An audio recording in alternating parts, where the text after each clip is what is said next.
shoes, Mr. Bradford, for one big cabinet. It must be the shoes.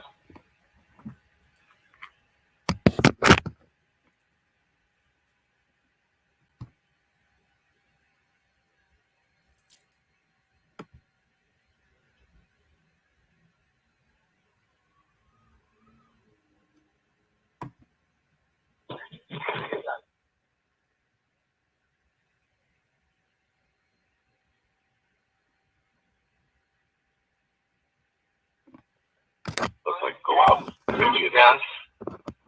Yeah. 15 seconds. Get started.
Get started.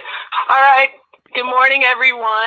Before we begin, I want to make an announcement that the restrooms are right to our right, right behind the Taco Limon sign. Today is Friday, September 23rd, 2022, and the time is 9:06 a.m. The AB 3121 Task Force meeting is now called to order. Good morning, everyone. My name is Camila Moore, and I'm the chairperson of the task force. Before we begin, let's go to Parliamentarian Johnson to do a roll call vote for attendance and establish whether we have a quorum. Thank you, Madam Chair. I will begin with Chair Moore, Present. Vice Chair Brown, Mike. Present. Member Bradford, Here. Member Grills, Grills. present. Member Jones Sawyer, Present. Member Holder, here. Member Lewis, Present. Member Montgomery Stepp, here. And Member Tamaki. Here. Madam Chair, there are 9 task force members, and the number needed for a quorum is 5. The number present is 9. Madam Chair, a quorum has been established. Thank you, Parliamentarian Johnson. Members of the task force and members of the public, welcome to the California Reparations Task Force 10th hearing and second in-person hearing in Los Angeles, California. From a review of the agenda, you can see that it is a full agenda. So to ensure that we complete it during the time allocated, we will need to make sure that the following timeline is established. So the next agenda item on our agenda is number 2, public comment, from 9:05 to 10:05. It's 9:07, so public comment will be from 9:07 to 10:07. 30 minutes will be reserved for in-person public comment, and the last 30 minutes will be reserved for virtual public comment. And Ms. Aisha Martin-Walton will be assisting us in this effort. Good morning, task force members and the public. Welcome to public comment. Chair Moore has indicated, there's an hour for public comment. 30 minutes will be for in-person and 30 minutes for callers on the phone. We'll start with the in-person. And just so you know that each person will have 3 minutes to speak, please be advised that in fairness to everyone, at the 3-minute mark, you may be politely interrupted. And for those who are in person, I also have cards that have the time.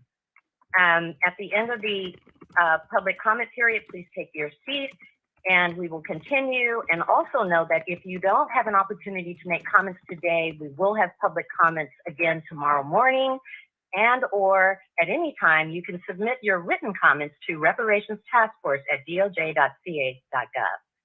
So why don't we go ahead and begin? First speaker, please.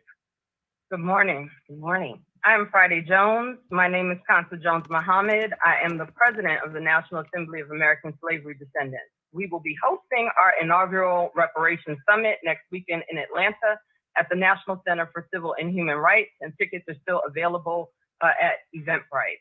I am also the co-chair of the Los Angeles chapter, which is a member of the Coalition for a Just and Equitable California. I am the vice president of Los Angeles's Blue Ribbon Reparations Advisory Commission as appointed by Mayor Garcetti, and today I'm here speaking as an individual. Reginald Jones Sawyer introduced California AB 2296 Task Force to study and develop reparations proposals for African Americans to the Assembly on February 16, 2022. This commission held public hearings on February 23rd, 24th, March 29th, and 30th, April 13th, and 14th. At no point during these sessions was AB 2296 placed on the agenda before this body or the public at large. The National African American Reparations Commission, of which Dr. Cheryl Grills was appointed in January 2022, issued a letter asking Governor Gavin Newsom to sign AB 2296. And the most striking part of their letter for me was, and I quote, AB 2296 ensures public oversight of the California Reparations Task Force by striking lifetime appointments of the chair and vice chair and allowing for elections of offices and subcommittees. The letter goes on to say there is little public oversight to protect the task force from issues concerning internal governance, appointments, and structures. I think that's what the Bagley-Keene Act was for. Section 2 of AB 2296 amends Section 8301.2E of the code to now read, an appointee may be removed at the pleasure of their appointing authority. This dramatically changes AB 3121's language, and I believe that NARC in the letter to Governor Gavin Newsom identifies the intended targets of this change as Chair Moore and Vice Chair Brown. I do not mince my words. Your actions are unethical. This is your final term as Assembly member for Council District 59 in Los Angeles. The membership of NAASD Los Angeles is here in Los Angeles, and I will utilize every ounce of my influence to ensure that the descendant community with ties to the South that have our ancestors buried in segregated graveyards to have lineage repair in the state of California. Judas betrayed Jesus for 30 shekels of silver with a kiss. I urge this body to ask Gavin Newsom to veto AB 2296 in its current form, leave the integrity of AB 3121 intact. Thank you very much. Thank you for your comments. Our next speaker. Morning, Chair Moore, Vice Chair Brown, Task Force members. My name is Marcus Champion. I'm a California native born and raised in Inglewood, currently residing in South Central Los Angeles. I'm a board member for the Coalition for a Just and Equitable California and a founding member of the National Assembly of American Slavery Descendants Los Angeles, NAASDLA. Today is the beginning of the second phase of this reparations process, and I would like to extend my thanks to the task force for their historic work thus far. I also want to again recognize and celebrate Chair Moore, Vice Chair Brown, and members Bradford, Montgomery, Steph, and Scott Lewis for voting to make the standard of eligibility lineage-based as opposed to race-based. As we move into this final proposal phase, I want to implore the task force to maintain the same boldness and see no limits when it comes to crafting the necessary proposals that will lead to transformative justice for the African American descendants of persons enslaved in the United States who reside in California. Reiterate that among the numerous policy remedies and legislation that must be crafted, that direct cash payments to the eligible recipients be the first priority. Finally, I want to express my vehement opposition to AB 2296. This legislation was not asked for by the public or members of the task force, nor were they even made aware, which speaks to the unethical spirit of the bill. Member Jones Sawyer made sure he kept AB 2296 in the shadows as much as possible while moving it through the California legislature, only making one public comment prior to a couple of weeks ago. And his reasoning was to keep the task force together to educate the public, which makes no sense because your operation would still be restricted by the Bagley-Keene statute. Under the cover of more darkness, Member Jones Sawyer added an amendment that allows for members to be removed by their appointing body. Allowing members to be removed 15 months into this 24-month process makes this commission vulnerable to special interests in politics and ultimately threatens the credibility of the whole process. Considering as goes California, so goes the nation, this means potentially deeper ramifications for federal reparations. To quote Member Jones Sawyer, this allows for problematic members to be removed. Despite philosophical disagreements, this process has been excellent thus far, and the only member who has acted in a problematic manner has been Member Jones Sawyer when he threw an unprofessional tantrum and attempted to bully Chair Moore because he did not get his way when it came to the eligibility vote during the March hearing. If this law is signed by Governor Newsom, Assemblymember Reggie Jones Sawyer is the problematic member who should be removed because we must respect the legislative intent of the author of AB 2296. To the rest of this body, continue to do good work and your community supports you. Thank you.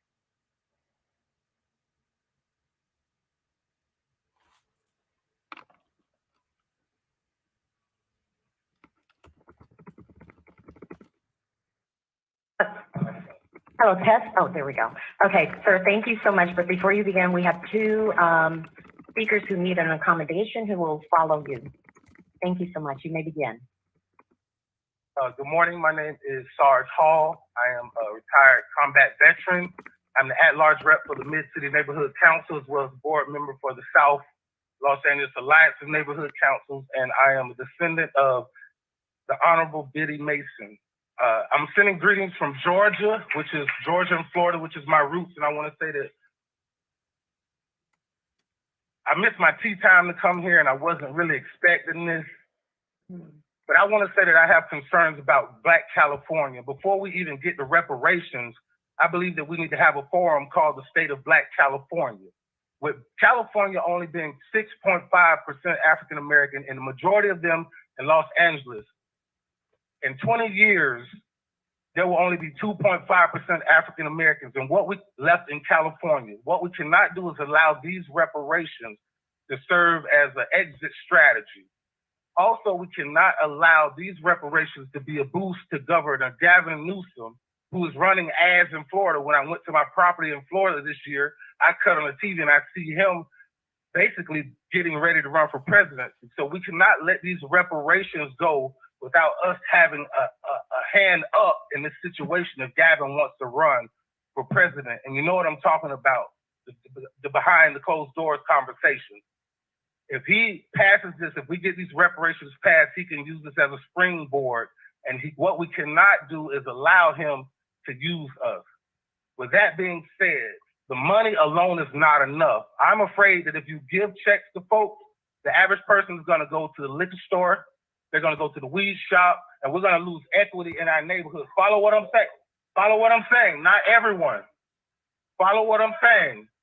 When you follow what I'm saying, there needs to be some type of community equity-based option if you give a check where a person can put into a system to help grow our communities. I'm on these boards and I'm riding around. Listen, Black Los Angeles is losing. I know y'all want to sit here and act like it's not happening, but in 20 years, there won't be any Black folks. So this money can serve as a positive or a negative. And I'm praying that it serves as a positive, but there must be parameters put around. And last but not least, in the reparations package, I would like to see some type of satellite historically Black college brought out here to the West Coast.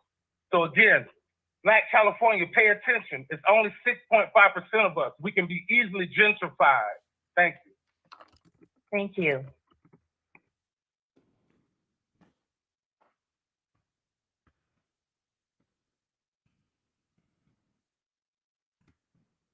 Good morning.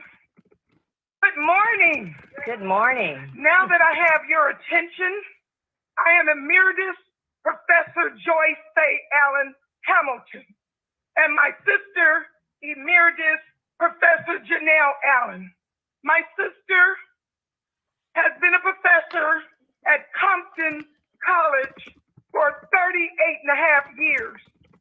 Because we combined our thoughts, we decided that one of us would speak.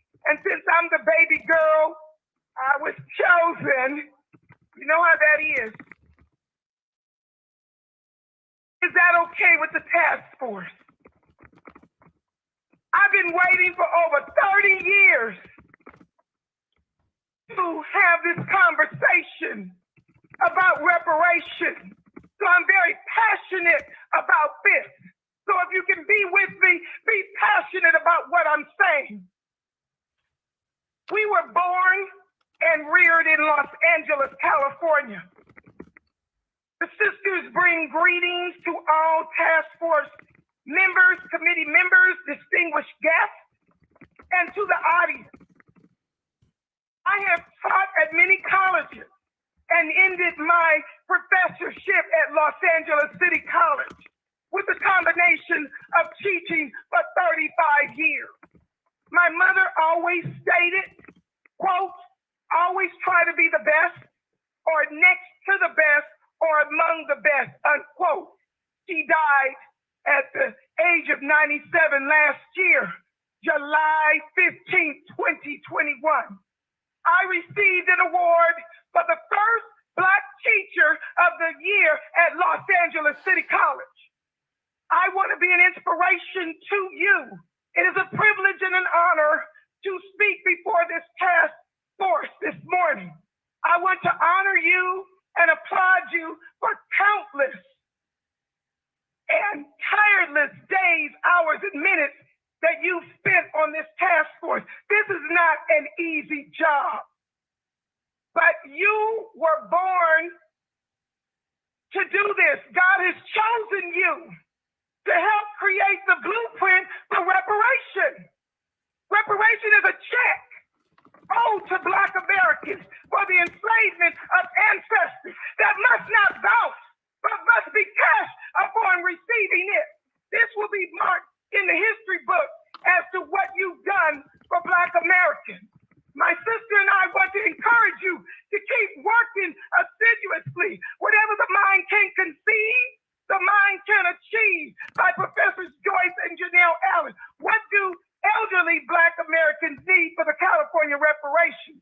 As an elderly Black American, my sisters and I, including my husband, his father was a sharecropper. We do not need to continue our education, nor obtain jobs, nor housing. What we would like is monetary compensation, loan forgiveness for our nieces. And I just wanted to say this, if you can think it, you can do it. If you can see it, you can believe it. If you can practice it, you can improve it. If you can trust it, you can make it. If you can fix it, you can solve it. If you can start it, you can finish it. I'm so Thank sorry you to very, interrupt very you. much, everyone. Perfect. Thank you. God bless you. Thank you. I believe our next speaker, the next young lady, please come forward. We'll continue. Thank you very much. You may begin. Good morning. Can you hear me through my mask? Okay. Good morning, task force and community. My name is Winona Valentine. I am founder and executive director of I Dream for Racial Health Equity. Our team is comprised of 24 advisory members, staff, and consultants. Our 28-year storied mission equips a learning community of visionaries with a comprehensive understanding of maternal and infant health throughout the life course and responds to the urgent call to support and strengthen the Black perinatal workforce and allies. I am a member of the Black Equity Collective, and I participated in the listening session experience on May 25th, 2022. My role as a 26-year CBO leader brings forward the need for reparations and investments in the financial stability of nonprofit organizations over a 10-year period. We're talking about fiscal year 2023 to fiscal year 2033. For example, reparations for I Dream is an investment in personnel costs for 5 full-time professional community staff. The amount equals to $628,000 $628,618.24 for 1 year. Over 10 years, the investment equals $6.3 million. The current living wage is $92,996.30 in Los Angeles County for one adult and one child. For me, that means a single mother raising their one child. That salary does not include taxes and health benefits. And the source for that is the living wage calculator for LA County. Black-led CBO leaders are innovators and we are risk takers.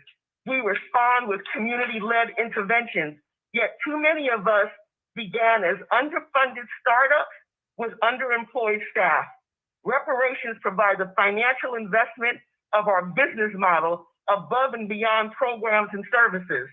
The importance of a community listening session is to ensure that more voices like ours are included in the reparations discussion.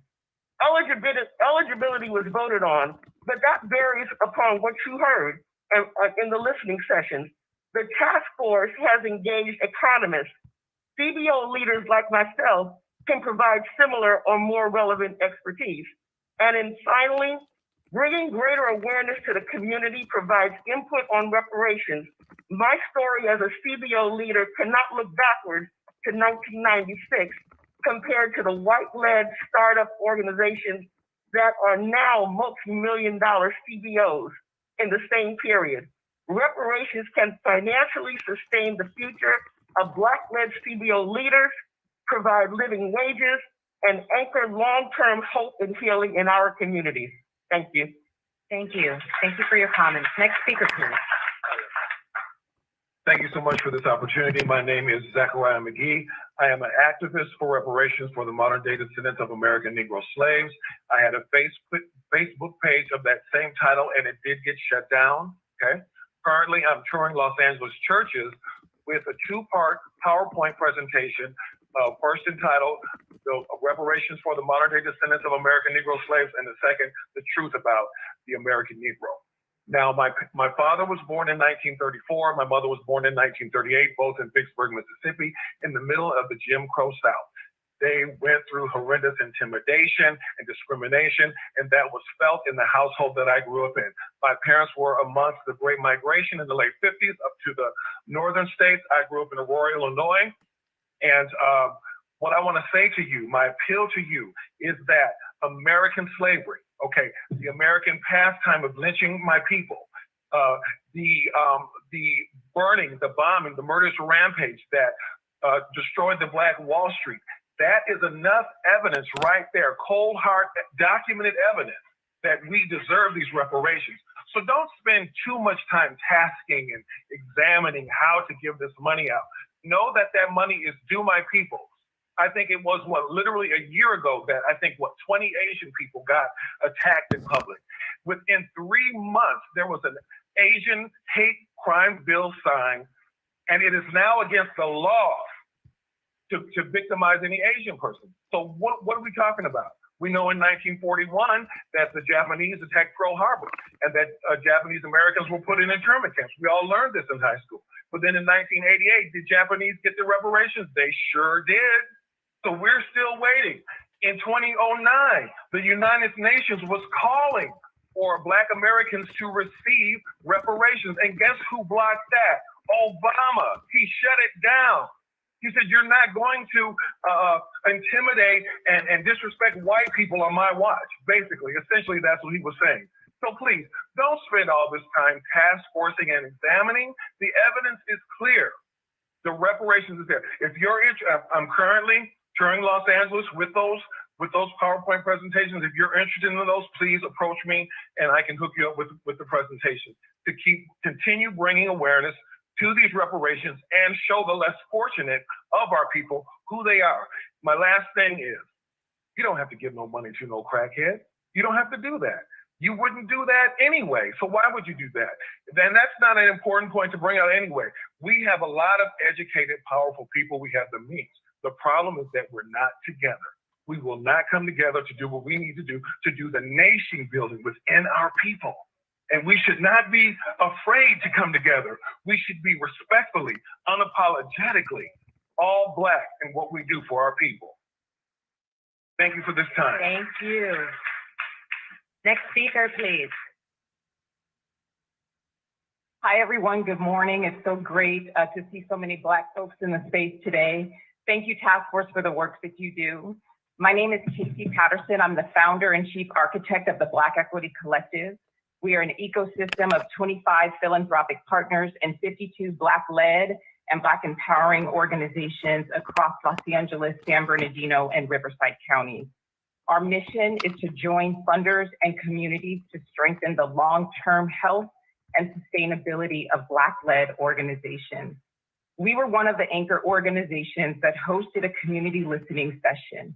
In May, we hosted over 60 Black nonprofit leaders across Southern California, leaders who have not only experienced the harm of systemic racism personally and with their families, but who also work on the front lines in our communities, serving hundreds and collectively thousands of Black residents every year.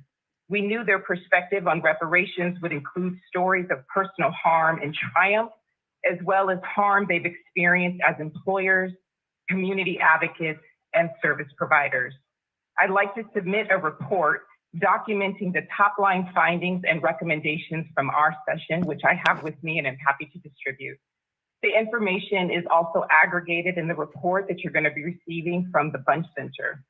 Overall, we heard a wide-ranging account of experiences with structural and systemic racism, including maternal and infant mortality, pay inequity, racism in schools, barriers to philanthropic and public funding, housing discrimination, wealth deprivation, land theft, police terror, and the targeting and dismantling of the Black family unit.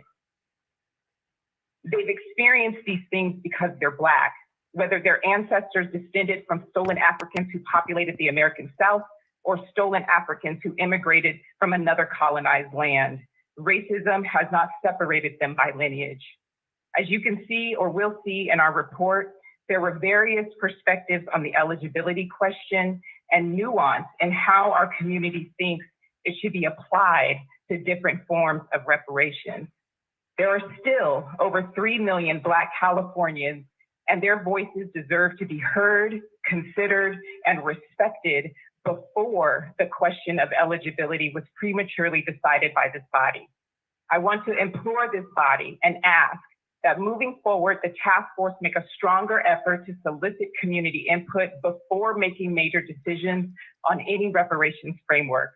Our members were deeply moved by the opportunity to weigh in on this conversation and ask to stay engaged. This body has a responsibility to hear from those who have been silenced and erased, whose stories were never invited into the policymaking arena. For that reason and many others, this effort should include hiring and retaining a reputable communications firm to help promote your work,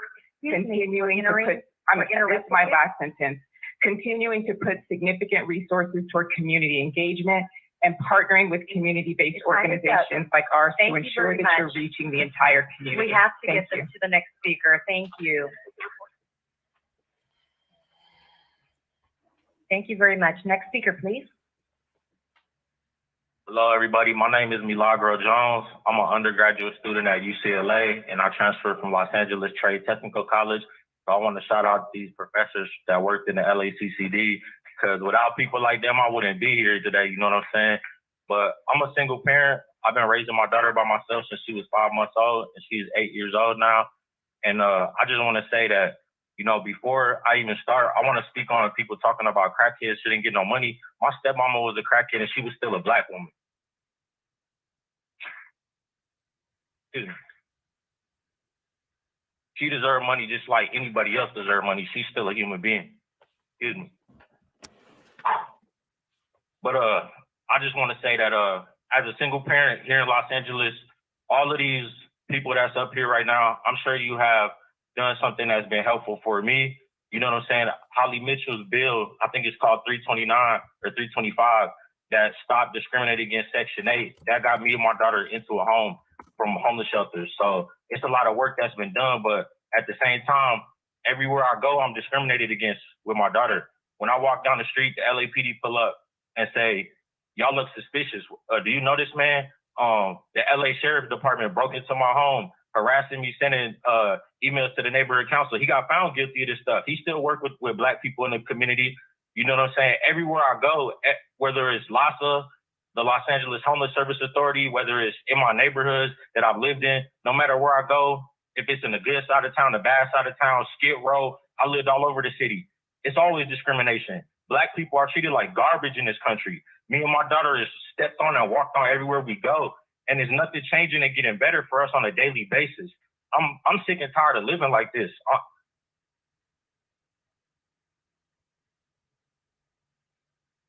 So I'm a former gang member. I've been in juvenile detention centers, jail, and prison. I've been locked up for crimes I didn't even commit. My bad. I just want to say I'm a human being, yo. And I'm tired of being treated like this because I'm Black. I'm sick and tired of being treated like this because I'm Black. Me and my daughter, we're human beings. I don't know nothing about the bills, the politics, Obama, none of that. I just know what's going on in the streets. I know what it's like when you leave your home every day. You're scared if you pull out a phone, you'll get robbed and killed for a phone because everybody around you so poor. And everybody got to bang and sell dope just to survive. I'm tired of living like this, yo. I don't know what the reparations is all about, but I know y'all can change this. I know our communities have been neglected for years and years and years. I know that we've been treated like garbage. I know my grandma had to work as a sharecropper before, but she became a beautician. I know that we've been struggling and we've been trying to survive. And I know that y'all could do better to make this a reality. Like people said, it's bills that can happen so quick. So please just help us change these communities. Thank you very much for your time. Thank you so much. Next speaker, please. Greetings, task force members and community. My name is Cherise Cryer, and I'm a second-generation Angelino and descendant of American chattel slavery on both sides of my family. I'm here to remind the task force of the great opportunity you have to change history and help right the wrong that was perpetrated against our ancestors. Earlier this year, this body took a vote on who would be eligible for reparations. An attempt by some on the task force and in the community to change the eligibility vote outcome are very remote. Hello, can you hear me? Yes, we can hear you. Awesome, thank you. First of all, I just wanted to bring to your attention that the live stream on YouTube is no longer live streaming, so I'm not sure what that's about. I would want to start off by saying thank you for the task force for all that you're doing. One moment, ma'am. Can I ask you to pause? We're going to have you start over here just a moment, okay? Sure. And I'll let you know when the line is reestablished. Thank you.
And once again, we're waiting for the whole slide to reestablish. One moment, please. Are you talking to 60? Yeah, I'm talking to everyone online at this point, ma'am.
Family, they are working out the technical issues, I suppose, because I can't hear this person. He had the person that was about to speak to hold the line. So I guess they're trying to fix the live stream.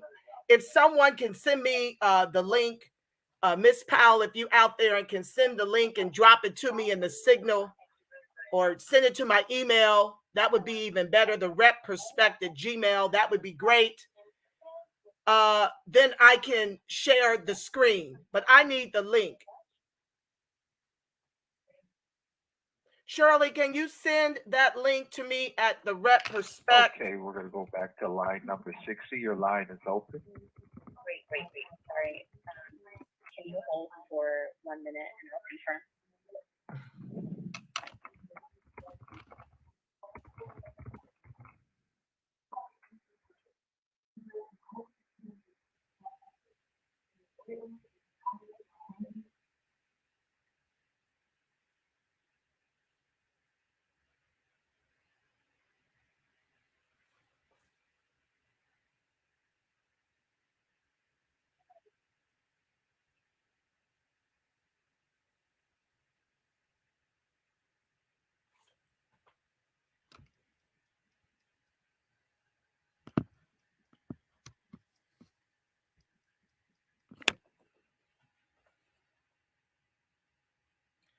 Family, that's them. Technical difficulty. I'm just waiting for the caller to speak. I'm on the phone because I don't have the live stream link. I've been looking everywhere for it. So if someone can send it to me at the rep perspective Gmail, that would be helpful. Then I can share that screen. But right now, this is all by phone. I have it hooked to my Bluetooth speaker so that I can bring it to my viewers.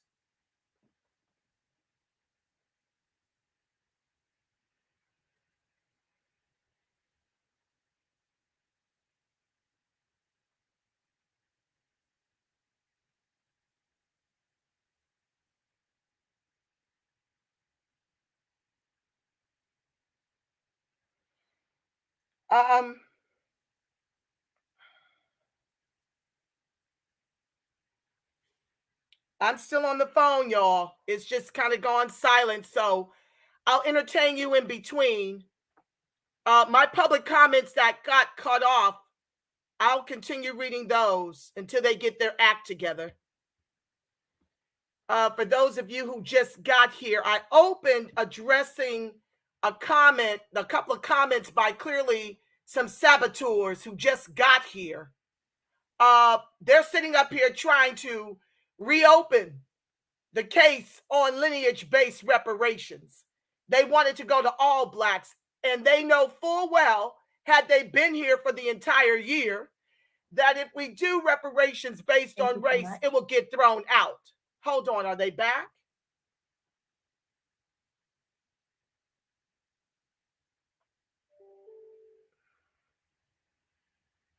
Hello, everyone.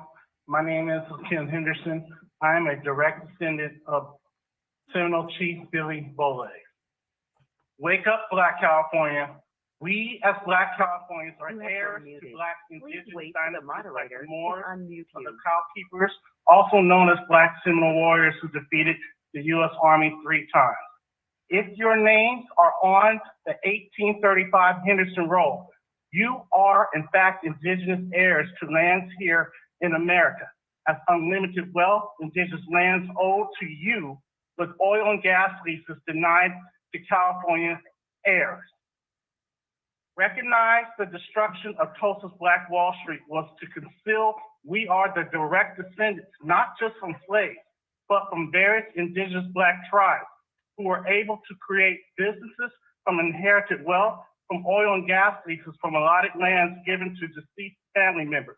Land royalties as generational wealth now being denied to us by the state of California through fraudulent vital records and probate. Look at your grandmother's and grandfather's wills and look at their death certificates. If you see unknown, that is directly linking to inheritance that's owed to you. If your name is on that Henderson roll, you are indigenous. You are not African descent. We are asking Governor Newsom to financially approve Black Californians with full legal support and reparations to resolve fraudulent court probate, deliberately denying to properly state Black heirs of inherited estates from indigenous and Indian territories. Support to correct vital records of Black indigenous heirs with names listed as unknown to deny such inheritance. And lastly, we are asking Governor Newsom and the state of California to minimize billions in America's wealth gap between white and Black Americans by targeting billions from its U.S. railroad industry, retirement holdings owed to Black Americans who built the Confederate railroads of Southeastern America. Black Americans further worked 100+ hours a week as crewmen and brakemen before abruptly displaced from their jobs and brought here to California. Many of you guys are being told that you are just descendants of slaves, but you are actually indigenous to this land. Look, yes, no, but the money is there. I'm saying there's billions of dollars in holdings of railroads that our families, grandfathers and grandmothers work. We don't have to change what they're saying. I agree. Take that. That money is owed to us. It is owed to us. Your time is up. Thank you so much for your comments this morning. Thank you. All right, Chair Moore, the lines are back up. We can now go back to our call-in commenters. So Stephen, do you have the next commenter for us? You are now unmuted. Line 60, please go ahead. Line 60. Guys, I'm trying to get the live feed. Hold on. Can everyone hear me? Yes, can you speak a little bit louder, but you're doing good. Sure. Hello, my name is Sarah Wesley. I am a resident of Sacramento, California. I am a descendant from slavery by way of my father from Baton Rouge, Louisiana. And even though I don't have the paper trail, our family doesn't have a paper trail as far as who our slave owners were back when my great-great-grandmother and grandfather were there. We do know who we are and where we come from. I just want to say that as far as lineages is concerned and who is eligible for reparations, I just want to bring to your attention that when we are all born as Black African Americans, it has to be stated on the birth certificate that we are Black or Negro or whatever the case was and still is, that maybe if we pull all of those records of who is Black or Negro or African American, maybe that's who the reparations should belong to. People who don't want to be acknowledged as Black or African American or Negro, who didn't want to put that on their birth certificate because of whatever the case is, I believe that would be a good way of tracking who reparations belongs to. And I use my mic. Thank you. Thank you. Thank you so much. Stephen, next caller. Line 29. Before we go to the next caller, just everyone in the in-person audience, make sure to quiet down so that we can hear the virtual callers. Thank you. Thank you, Chair Moore. Stephen? Line 29, please go ahead. 29. Good morning. Good morning, Chair Moore, Vice Chair Brown. My name is Josiah Williams. And also to the esteemed task force. My name is Josiah Williams. I'm an organizer with the Coalition for a Just and Equitable California, known as CJEC, and also the American Redress Coalition of California, ARC Bay Area team. Today I will be speaking as an individual. I actually have wrote down some things, but I just, instead I'm just going to make some comments based off of some of the things stated today. First thing is, we know who we are. So we know who we are. So, there is different justice that is needed for other groups of people, for the indigenous, for, racism at, completely for everyone, right? Those can be completely separate bills. There's opportunities to be, where people can come together, they can create those bills, they can put their minds together, right? And then they can present it and there will be support behind it. But what we're doing today is very specific. We're talking about the people that built this house, that built this nation, right? And so we need to repair the foundation. We're the foundation of the United States. We need to repair the foundation. And so some of the things that's being said is, to me, is like having a home and trying to paint the walls and fix the windows. But if you don't fix the foundation, then America is still going to be how it is. We need to fix the descendants of U.S. chattel slavery first, in my opinion, right? And so there is justice that is needed for everyone else as well. Create those bills, please. All those are different ideas. Create them, and you will get support behind them.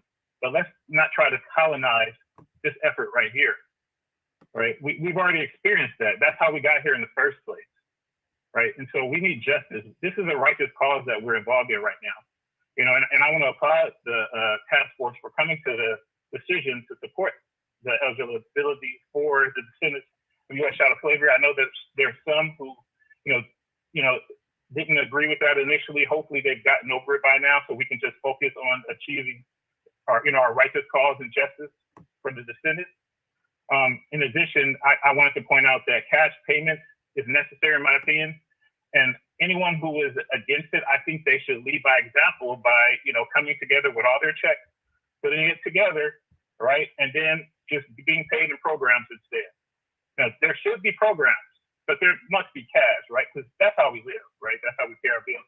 And it actually gives us the opportunity to choose something that we've been denied for all these years, right? Lastly, I want to go over AB 2296 that was presented by Assembly Member John Sawyer. And I don't know what was in his mind when he initially created the bill, but to me, it almost looked like someone breaking into someone's house, right? If they break into the house, Excuse me, you're not sir. Thank you so much for your comments. I hate to interrupt you in the middle of your sentence, but your time is up. Thank you. Stephen, our next speaker. Excuse me, just one moment. Yep. Chair has given me the privilege of saying this. Because I'm the senior most member of this task force, I beg your indulgence. Not pointing fingers at anyone. Talking about anyone. Just talking about what I'm talking about. We deserve respect. Hope we can do something to stop this situation, the noise that's outside. We're dealing with a serious matter. We cannot go any further. This kind of ambience over this office body.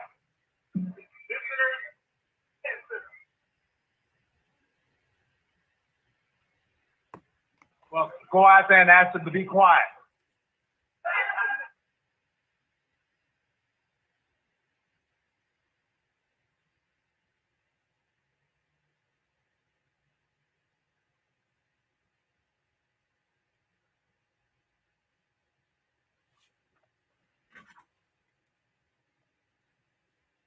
Okay, next, thank you for being patient.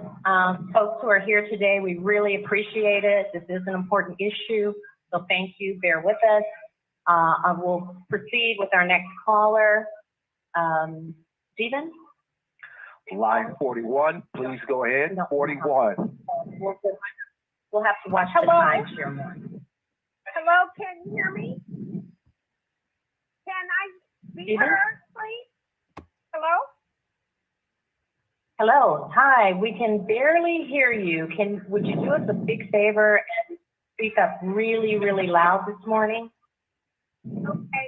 My name is Michelle Wallace, and I'm a fifth-generation descendant to California. I came here to California. There you go. I just want to say thank you to the committee. I'm 62 years old. I never thought I would see anything like this. It brings tears to my eyes. But I just bring tears to I have a meeting of the minds because this has always led to our destruction when we get to arguing amongst ourselves. I want to thank the speakers. I want to thank everyone that came forward. I want to thank everyone that came forward.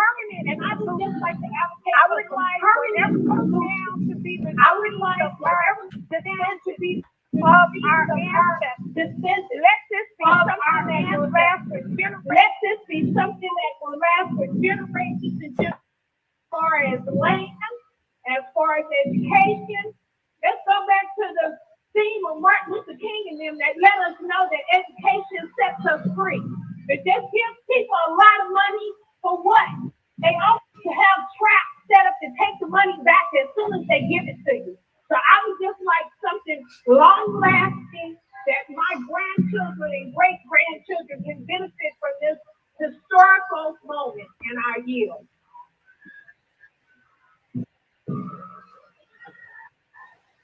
Hello, thank you. All righty, our next question comes. Perfect, thank you, Stephen. Our next comment comes from line 30. Please go ahead, 30. Good morning, everyone. Can you hear me? Can you speak up a little bit louder? Those people who have headsets, you definitely will need to speak up louder. Okay. Can you hear me now? Please go ahead.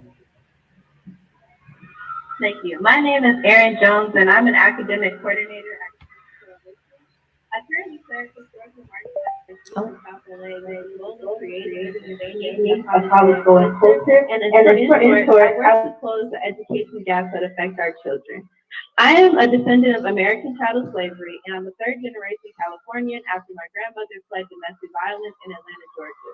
My domestic partner is a second-generation Haitian-American man and first-generation to live in California, and by the current ruling of the task force, even though his direct and traceable ancestors were enslaved by the French instead of the British and in Haiti rather than America, he would not be considered eligible for reparations. Even though slavery is slavery, no matter where it occurred, and both of our families currently face the same levels of oppression and discrimination. Even though I'm African American and he is Haitian American, we share a child, a household, and a passion for social justice. And honestly, the lack of the eligibility for our brothers and sisters, put simply, it hurts. So I'm urging the task force to reconsider eligibility based solely on African American lineage connected to the United States slavery, or free Black people living here prior to the 19th century. And I do think it is better to base reparations on African American lineage, Jim Crow discrimination, and other forms of racial oppression, as white supremacy has truly affected all Black people in California and throughout the whole entire United States. So this current standing is not only divisive on a wide range scale, but in my personal life, it's very divisive in my household. So therefore, I encourage you all to establish a more inclusive basis for eligibility and not further divide Black people across America and California.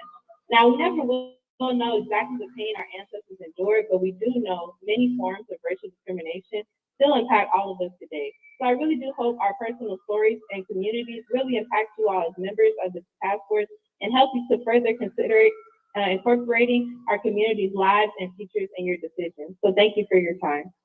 Thank you. Thank you. Thank Steve? you. Well, I just want to make an announcement. Unless we relocate, which I don't know at this time is possible, I just want to say we're just going to have to adjust. This is a museum for children, and children are rightfully excited to learn about science.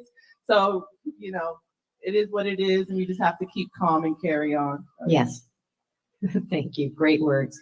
And then also, I think we only have 3 callers on the line remaining, so we'll proceed. Stephen, our next speaker. Line 20, please go ahead.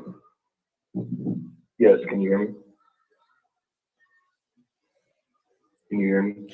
Yes, can you speak up a little bit? Speak up. Yes. Speak up loud. Yes. Copy that. My name is Matthew Morris. I am currently the operations manager for the Institute for Leadership and Professional Development, headquartered in Riverside, California. IFLPD is a veteran and Black-owned company. I'm also a descendant of United States military sergeant and former heavyweight champion of the world, Joe Louis. I'm from Hawthorne, California, and I've lived in California most of my 30 years of life. This bill isn't about restorative justice for African Americans. It's for Americans.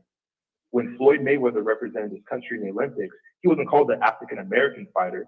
He was called the American fighter, just like Roy Jones Jr. and Joe Louis before him. Joe Louis's victory over Max Schmeling wasn't called an African American victory. It was called an American victory. The headlines read, America's Joe Louis versus the Axis powers. We cannot be American only when it suits you. America is an ideal that all humans can be a part of something greater if only they can come to common ground with their neighbors, regardless of color or creed or point of origin. They can enjoy the privileges of being American. We cannot be a country of hypocrisy. You cannot have your cake and eat that very same cake as well, meaning that my lineage should not disqualify me from being American when it is profitable. Were the descendants of Japanese immigrants any less American when you gave them reparations for internment camps? How about the slave owners when they were given reparations for owning slaves, even when they fought against America just to keep their free labor? How can you still be an American worthy reparations and commit treason against that same country? I ask, can you tell the story of America without the contribution of Frederick Douglass, MLK, Joe Louis, or Dred Scott? To the opposition, this is not about slave owners long gone. This is about the intentional harm that was done to Americans on purpose of the very grounds of how we look, but also where our grandfathers and grandmothers came from. Even after slavery was abolished, these people were by state, local, and federal systems that were meant to protect and empower all Americans. We were simply excluded from those resources. People of the public and this task force, accountability is useless without a plan of action. Reparations is that plan of action for diversity, equity, and inclusion for all Americans. All we are asking is that you don't continue to leave us out of the restorative justice that was given to other Americans or was intentionally done to them. In the words of General Benjamin O. Davis, the privileges of being an American belong to those brave enough to fight for them. My family fought bravely for this country during times of war. Are you brave enough to fight for your fellow Americans out? Ethical behavior should not be optional only when it suits the guilty. There can be no delay in giving reparations to the affected. With that, I close. Thank you. Perfect timing. Okay. Our next speaker, please. Line 37, please go ahead. Hi, can you hear me? Yes. We can hear you. Please speak loudly. Okay, great. Good morning, everyone. My name is Simone Baptiste. I'm a filmmaker, activist, and Pan-African reparations advocate. I want to thank everyone this morning for the spirited debate, and I'd like to thank the task force for taking on the difficult job to study reparations for Black Californians. However, like many people this morning, I want to talk about eligibility. This task force held a vote on eligibility that was lineage-based, and that needs to be reversed. It was simply irresponsible, regardless of the intent. In this report, it states that 1/3 of the U.S. Black population are foreign-born. So we're talking about erasing 1/3 of the Black community from this position. I believe that reparations should have a Pan-African approach. I believe that buffering is them, not me, fam. Black descendants of American slaves have experienced the effects of white supremacy in this country. I don't believe in excluding anyone from the Black community. And also in this report, the statistics that bolster the need for reparations, like talking about how Black Californians over-index in the incarcerated population, or how Black Californians are over-indexed in the unhoused population, that includes Black immigrants. So I don't want to include Black immigrants only when it's convenient to bolster your statistics, but instead we should be including them in the distribution of reparations overall. And I'm in support of extending the study. Thank you. Thank you so much for your comments. Stephen, next speaker. Line 45, we can hear you. We just asked that you speak up. Sure. Good morning, everyone. My name is Joseph, and I want to thank, first of all, and applaud the body for deciding that reparations should be lineage-based, which is only appropriate. Slavery and racism are two completely different things. Also, according to reports, only 6% of slaves from Africa were brought to North America, and the rest were shipped to the Caribbean and South America. And for sources, you can go to PPS.com, College of Charleston, The Root, which I believe is ran by Caribbeans themselves. So, many of us so-called Blacks were already here in the Americas, and that's how many of us have traced our lineage to Indian tribes, which again proves that many of us were already here before the Europeans. And if just common sense dictates, how else would we be able to farm the land and form rebellions if we were not already here and familiar with the land? So, in conclusion, only descendants of those who were enslaved should have a say in reparations. That's bottom line. Not people who chose to come here voluntarily because they have a conflicting interest. As the two callers back stated, she comes from a mixed lineage. So that's why she is torn, and that's why she believes that it shouldn't be lineage-based, because her conflict of interest is that part of her lineage does not come from here. So obviously she wants to include those people, but those people, that side of her family, did not experience American slavery here on this soil. So, Caribbean and African immigrants have a history of here and then working against us, as we can see throughout this process and even before the task force was created, as many so-called Black and Caribbean immigrants have said that we don't need reparations. More importantly, it was us, descendants of American Black slavery, who fought for civil rights and made it possible for Black immigrants to come here in the first place. Black immigrants need to focus on fixing their home country and getting reparations from their respective colonizers and stay out of our reparation conversation. Now, regardless of how a person might spend their reparations, the debt is owed and must be paid. No other group is scrutinized for how they might spend their reparations money except for us. And this is yet another form of discrimination. Although California was admitted as a free state, as a previous caller said, there's still much evidence that the state of California aided, abetted, and turned a blind eye to slavers that came to California to capture people who fled here, in addition to testimony laws and more, which prevented Black people from using the legal system. And the ACLU in Northern California has lots of data on that. As others have stated, there isn't any need to delay this process any further. The previous caller also mentioned the word divisive. There's nothing divisive about the descendants wanting to be repaired. There's nothing divisive about that. In conclusion, again, cash reparations only for Black descendants of American slavery sooner than later, please. Thank you for your time. Thank you for your comments. Stephen, I believe that's our last caller, so thank you for your assistance this morning, and we're going to go back in person. So we will resume with Miss Carolyn Allen, who has requested an accommodation, so she will be next. Thank you very much. I'm retired Professor Carolyn Allen Roper, and these are my sisters, retired professors Joyce Faye Allen Hamilton and Janelle Allen. I just want to thank the panel, the attorneys, the honorable legislators, and the professors and the psychologists. We need to approach it from I've been at this culture diversity for a long time. Let me give you a little something. I was mentored by Dr. Maurice Jackson. Do you know who he is? At UCR, with there 53 years ago for my undergrad and grad. He was the first PhD at UCLA. He was mentored by Ron Takaki, and the late Ron Takaki, and I was mentored under him because I'm the only one that changed minority relations, my sociology 141 course, to race and ethnic studies. I'm responsible for that. Ron Takaki said he couldn't do it because they had to do American cultures, domestic cultures. Well, what I really want to tell you is that we've been robbed of our heritage. This is one way to heal, but it's not going to solve the problem because we have post-traumatic stress syndrome. Our great-great-grandpa was mustered in the first Kansas Volunteers way before the 54th. Dr. Lewis, you would appreciate that. He was mustered in January 13th, 1863. He was maimed, decapitated.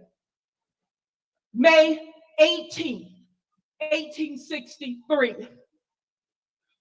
Let you digest that. He was mixed. We're mixed blood, Choctaw and Black. That's who they let be to go into the first Kansas. Then there was the second Kansas. By December 1863, it became the 79th. colored troops. And then Colonel Matthews, who he served under, went to Sherwood, Missouri, and burned the town down. He was a black man.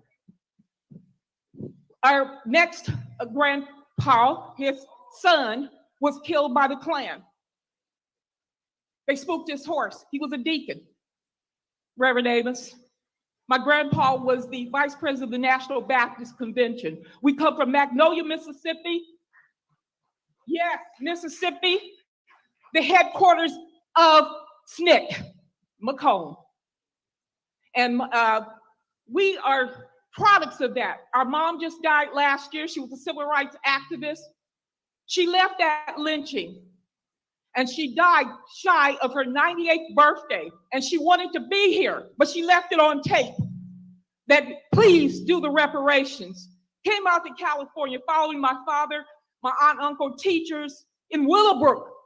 They couldn't teach in LA Unified. 1946. I'll give you some history. We lived that history. We still live at 851 East 73rd Street, the first zip code in LA. Roper, thank you so much for your comments. I hate to interrupt you in the middle of your sentence, one but more thank thing, you. please.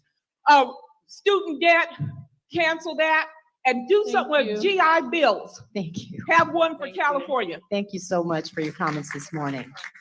Chair Moore, Hello? should we do a check-in? Yeah, we're gonna do a timekeeping. So it's 10:30 right now. We have 2 items on our agenda before lunch, which begins at 11:45. Actually, 3 items on the agenda. We have to approve the April minutes. There is a discussion and potential action item on task force member reflections on report 1. And then we have discussion and potential action item on the Subpoena Advisory Committee. They actually have a report that they're sharing. So I want to cut public comment for now.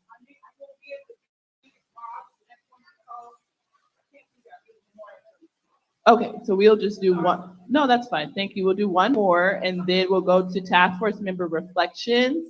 It may not take the entire 30 minutes. If it doesn't, we can return back to public comment, but for now, you'll be the last one.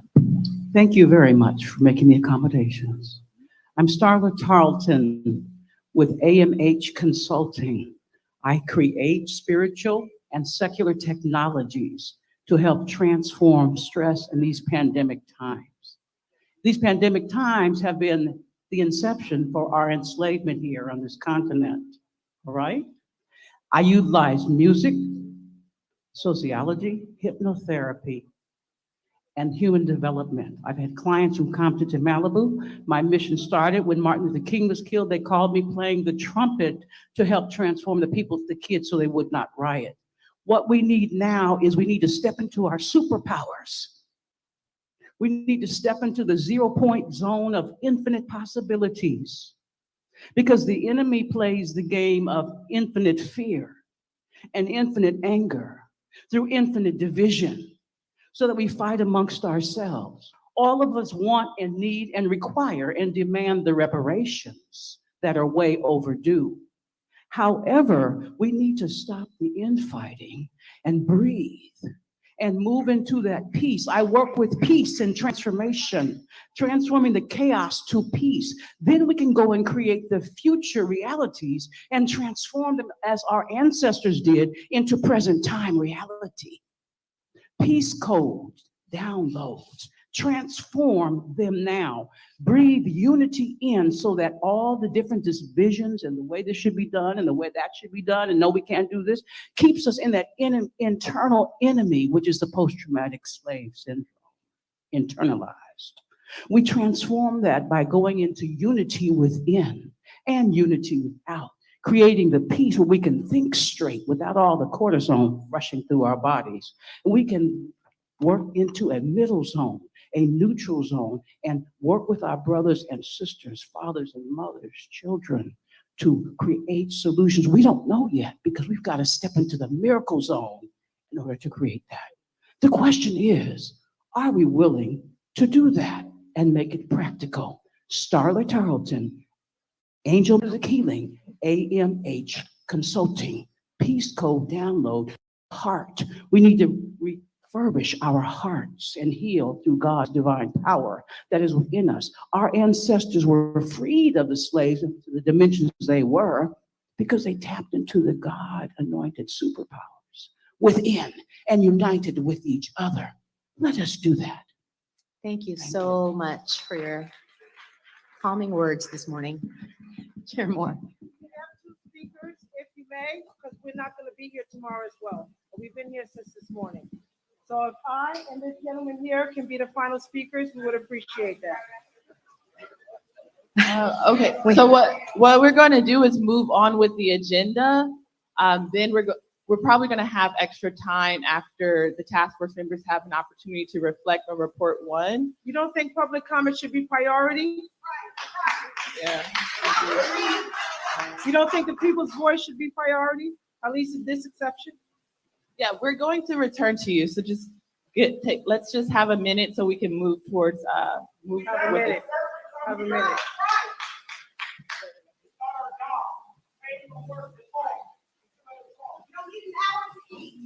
Okay. How many more people are on the agenda? We have about 12 more people.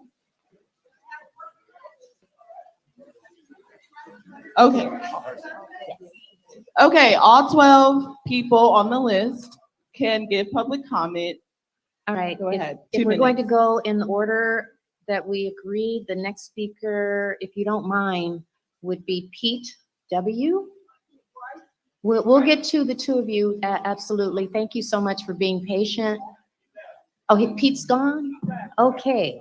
The next speaker was Gregory, who's giving his time to Big Money Grip. Big Money. Big Money's gone too? Okay.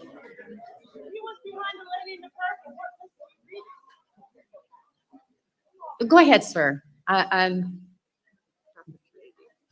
okay, and then please go ahead.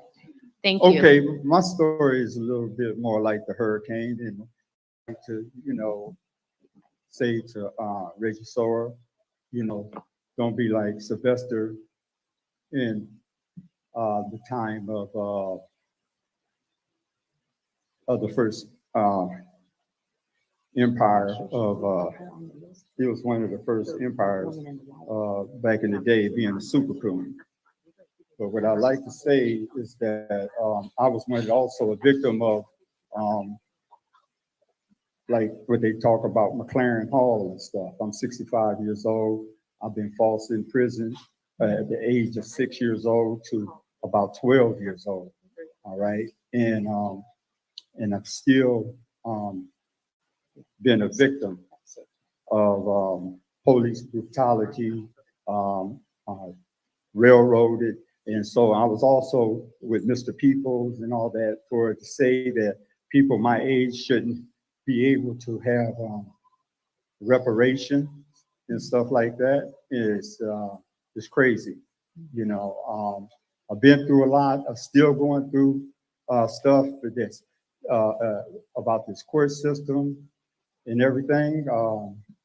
I'm also ex-fighter,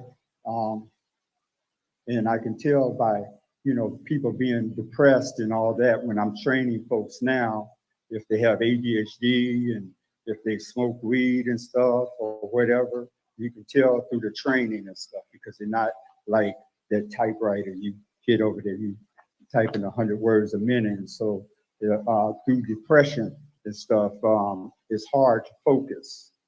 And so I believe that we all should have reparations. And I'm also born in Kingfisher, Oklahoma. And so when he talked about people being Indians and other things and how they just put stuff on your birth certificate being Negro, there's no such thing as a Negro or all that other stuff. They just want to name folks. White folks have always done that. Want to name what country you are from, and so my thing is that I wanted to give my money to Big Money Griff, so he could speak a little bit more eloquently than I am, because I'm a little nervous up here when I get to speaking. But if I was other things, I'd probably be all right. But so my thing is that you know, I think that we have all different types. I think like on my father's side, you know, from African descent. On my mother's side is Indian, you know, from Creek Indian, you know, and so, all right. Thank you. Thank you so much. Thanks for being patient this morning as well. Next, we have Dr. Truth Bay. Bay. Hi, good morning. Good morning. So I am a descendant of slave. My ancestors on the good ship Desire, 1638, have my ancestors also on the census of 1865. But my greatest ancestor is Jean-Baptiste Point du Sable. As a Haitian, born and raised here in this so-called here Americas, as a descendant of slave, I find it appalling that especially as a Black woman born and raised in California, that we don't have the equity, that many of you that's sitting on that panel as a task force are the same ones that have not given equity to Black businesses in South LA. So I'm gonna start off with why we need reparations. It's obvious. I want to start off with the BSCC grant, Board and State Community Corrections Grant, Reginald Jones Sawyer, that you are over. We applied for $1 million in January 2019. Your Chief of Staff, Saladeka Smith, gave us a runaround, and eventually you gave us zero. Just like many of these blackface politicians, like James Clyburn, that says, I created HR 40. What you want me to do, pass it? Oh, yes, dummy, we want you to pass it. That's what you're there for. We're tired of us being the data, the breadwinners for incarceration, homelessness, DCFS, but yet we can't be at the equity table to build housing. So I have to be told on Vermont and Slauson that I'm not a Hispanic contractor, so therefore I cannot get the $1.7 million that we applied for correctly, like every other racial nonprofit organization. We didn't squander $250 million in COVID money like Amy Brock did and Feed the Future in Minnesota, right? So when we are getting the backlash of not getting the equity and we say we need reparations, that's what we need reparations. It's a specific group of people, descendant of slaves that have a distinct history. We're not mixing that. And you guys understand, for me as a Haitian, I'm not even welcomed amongst my own Black Americans. We are being treated as less than, but you got corporations sitting in Haiti right now when we were the first Haitian slave country to be free, and we're paying the price for it now. So we owe our own reparations from the United States and France. So we want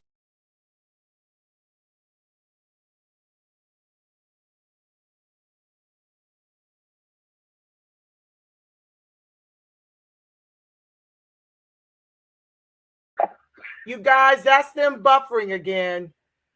Not me.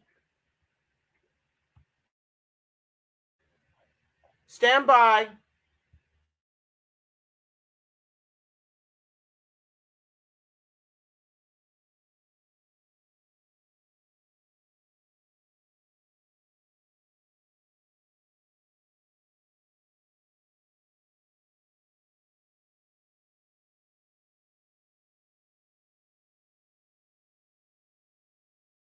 reparations according.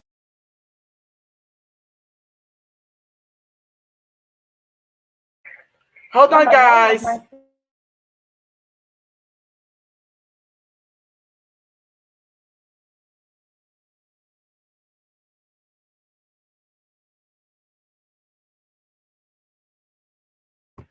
Y'all, let me fix this again. It's them, not me. Hold on. Jesus, Mary and Joseph, have mercy. Can you just stop buffering? Good morning. My name is Carol. I was born and raised in California. And I want to say thank you to the task force. I read the interim reports. I read your bios. I'm familiar with Dr. Cheryl Grills. I appreciate all of your work. I thought the report was extraordinary. The language that was used the language that we are used to hearing. Generational, Black, Americans, Californians, delineation. Honey, that's making them sure buffering. that the people that have been harmed by slavery are compensated. I appreciate those words. I have questions though, and I wonder, can I ask questions of you about the task force? I represent a group of people, we're all grassroots activists. We want to know why the task force is being extended for another So year. for public comment, you can't ask questions, we can't Okay. respond, but just give a comment. All right. Literally. So going back, I do represent and align myself with a group of people who want to know why. I have my ideas, and I think the time is necessary, but maybe not the whole year. And then another thing, we want to know what is the next step. Are we going to talk about valuation of the bill? And is there a bill being written right now? Are we ahead of the game? You know what I'm saying? This microphone. But those are our concerns. But I did want to say that I'm not going to preach to the choir. We all are Black here. We all know what we have been through. You would not be on this panel if you didn't have it in your heart to fight for your family and your community. And so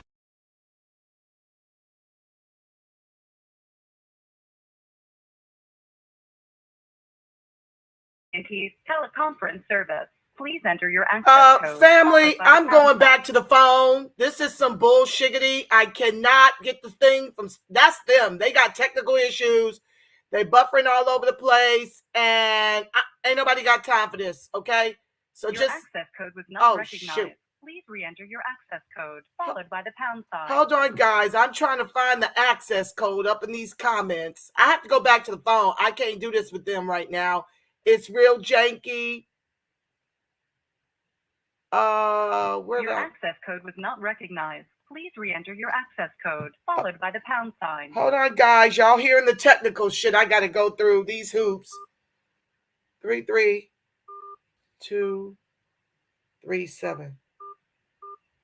There are 43 participants on the call, including you. You are joining your conference as a participant. For a menu of available commands, press *#. Your connection is now in listen-only mode. Bantu tribe and people of South Africa. I am African by way of the American slave trade system and American by birth. In doing the work to know who I am, I know that I am a descendant of the Limba tribe and the great people of Sierra Leone and the Mbundu tribe people of Angola.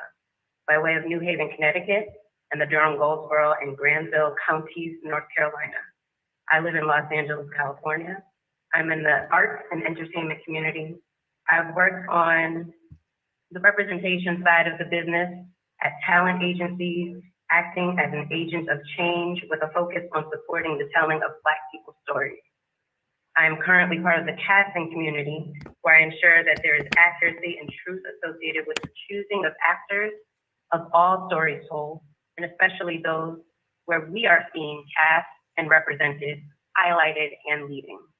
Reparations is justice. Art and entertainment is a means to share, collectively come together and ensure our futures benefit and continue to represent the beautiful, strong, peaceful, and resilient people we have become, show our ancestors, like my kin and Howard University grad, Chadwick Boseman, a fellow descendant of family with ancestral DNA, also tracing back to the Limba people of Sierra Leone. Our stories are worthy of being told, and the process for which reparations is distributed deserves its thoroughly attentive space and place in the helm of American history's garment. The historic nature for which this land was started is of utmost importance to the history of our nation, and so reparations, damages, costs, sensation, justice should also be of utmost importance, and a top priority to the descendants of these slaves in our futures. Thank you. Thank you so much this morning. Great. Check, mic check. Can y'all hear me? Mic check. Put your hand up if you are the descendant of U.S. slavery. If you are the descendant of U.S. slavery, put your hand up. Keep your hand up and say reparations. Reparations. Reparations. The descendants of U.S. slavery, the people behind me that built this country, that's who reparations is for. You already decided that. Already said that. That's who it's for. That's the first one. The second thing is, when you are developing this reparations plan over the next year, as you're gonna do, we want cash money. We want money. We want money. We want money. Income, cash, wealth. We want it. It was stolen. We worked for it. It's old. Last thing I'm gonna say, I know we over time. I want to give a big shout out and love to the chair, to the vice chair. Please put your hands together for the chair and the vice chair. We don't need no extension of this task force, Reggie. Stop playing. You know, and I know what this is about. You don't want me to tell these people what I know. You don't want, yes, you're absolutely right. You don't want me to tell these people what I know and what this is really about and who this is really about. We don't need no extension of this. And we don't need no changes so that people can be taken off this task force. I know what you're trying to do. It ain't gonna work. Thank you. Thank you. All right, let's call up the next three speakers in order. This should be Mr. J, and then Akili, if you could come stand in line, and then Ingo. All right. Okay. How you doing? I think. Please go ahead. I think what my man just said was kind of right to the point. Yeah. Okay. All right. Yeah, I sit in line, so it only takes 2 minutes. It's good. No, you're good. Thank you. The point I'm trying to make, and I think the point that all these people are trying to make behind us is that, like, the things you see on the streets in LA and not just LA, in the country, is mostly like Black people in unfortunate situations. And this is not people from Africa. Usually when Africans come here nowadays, they usually come with a nice group of people to take care of them and look after them. And while we still are looked out, we still looked at as trash, we're still incarcerated every day, we're still shot by the police, we're still just, and another thing, mental health, the reason you see so many Black people with mental health, it's not because we're crazy, it's because our DNA know what happened to us. It's in our DNA. And so these reparations is answers to those frustrations that you see people expressing. And reparations, I'm not the smartest person, I promise. I never pretend to be. But reparations, I think the definition is like paying somebody to something that's old. And to be old for something, you had to do some work. And my people was in those fields. My people slaves. Like, you know what I'm saying? And when I say my people, I mean descendants of African. Our people was the one that was in those fields. And so the word reparations goes to the people that did those work for nothing. So, I mean, that in itself explains who this belongs to. And on the flip side of that, it's not just about giving Black people money. You know what I mean? Black people need the foundation to build. We don't even understand money because we ain't had enough. Like, we don't even know how money works. So you have to give a person enough time and enough money to understand how money works. And let's be honest, the American will benefit from it because, you know, we're going to spend it. You know what I mean? So let's be honest. Like, this is for us, and we shouldn't actually, I don't even understand why we're talking about it, honestly. So thank you for your time, and I'm out of here. Thank you. We have 5 speakers. If you could please line up, it should be Jay, Akili, Ingo, Tiffany, and Kenny. Those are the 5 people who are remaining for in-person if you are here. Only those folks. Thanks so much. Thank you. Go ahead. Good morning, everyone. My name is Jay. I run a Black media site named 6 Zeros. Because if you see this book, this is 13 chapters of what this nation did to our people, the atrocities we face. But what we have to remember is it was so successful because there's Black people in our community that will sell us out. And some of those people are sitting right there trying to compromise the reparations task force panel. As Brother Chris talked about, Reggie Jones Sawyer put forth a bill which is going to allow them to remove members from the task force at will. So who do you think is going to go? The people that are for lineage-based reparations, the people that don't want the money to trickle down to all these groups. We've seen it time and time again. You create all these community organizations and white people run them. They give white people millions of dollars and it doesn't trickle down to us. So remember, there are traitors in our midst. And until we do something about that, we're never going to get a good outcome. Every single one of you up there, Lisa Oder, Cheryl Grills, we heard you. You tried to give our reparations to other people. And I'm telling you, it's a new day. We're not tolerating this anymore. This is our life. Stop asking us to respect these people that will sell us out. I have no respect, and you have no respect for these people. Stop having respect for our enemy. That's it. Thank you, Jay. Okay, the next speaker, Via Keeley. Please go ahead. Thank you, everyone. Good morning, panel. My name's Keeley. I'm with the Fannie Lou Hamer Institute. And I, like all Black people in this room, are descendants of the enslaved. All of us are. I want to put forth a position for an inclusive reparation that benefits all of us because all of us have suffered. How do you address everyone? How do you address? Please, can we let the speaker now? How do you address? Excuse me, please. Can you let the speaker speak? Thank you so much. Thank you.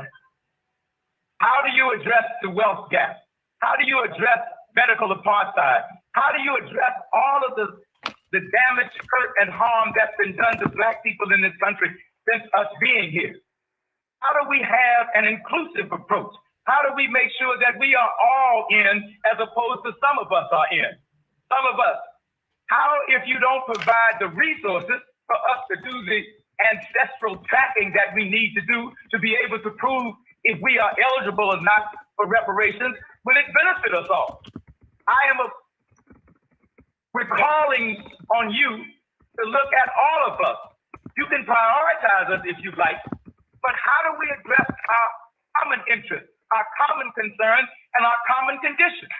How do we do that if we are simply saying some of us can track our lineage and maybe the rest of us can't? So I call on you to start with an inclusive, holistic, and comprehensive approach to reparations. Thank you. Thank you. Thank you so much for your comments today. Okay, the last three speakers. Brown.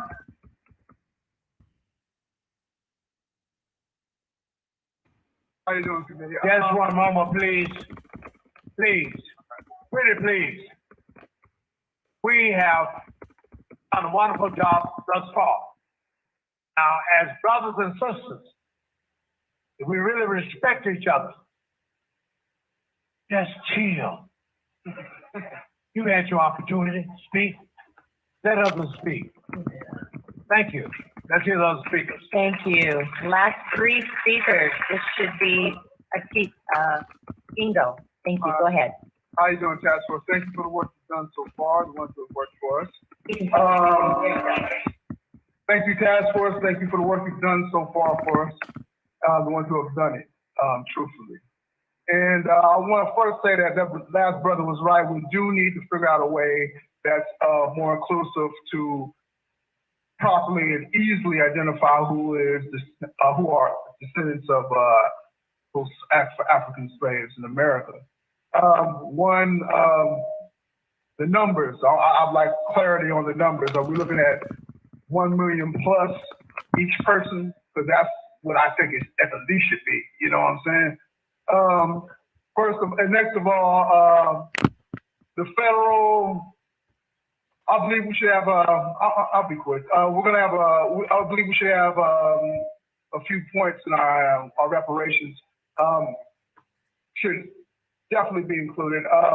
We should have a federal, local Black business grants and training for people to have businesses in their local Black neighborhood, so that we can create an economic Black bubble, just like they have in Chinatown and Koreatown and Japantown. You know, just like, you know, when that one family had the beach, it was taken from them because they started developing Black hotels and Black businesses and Black gift shops and stuff.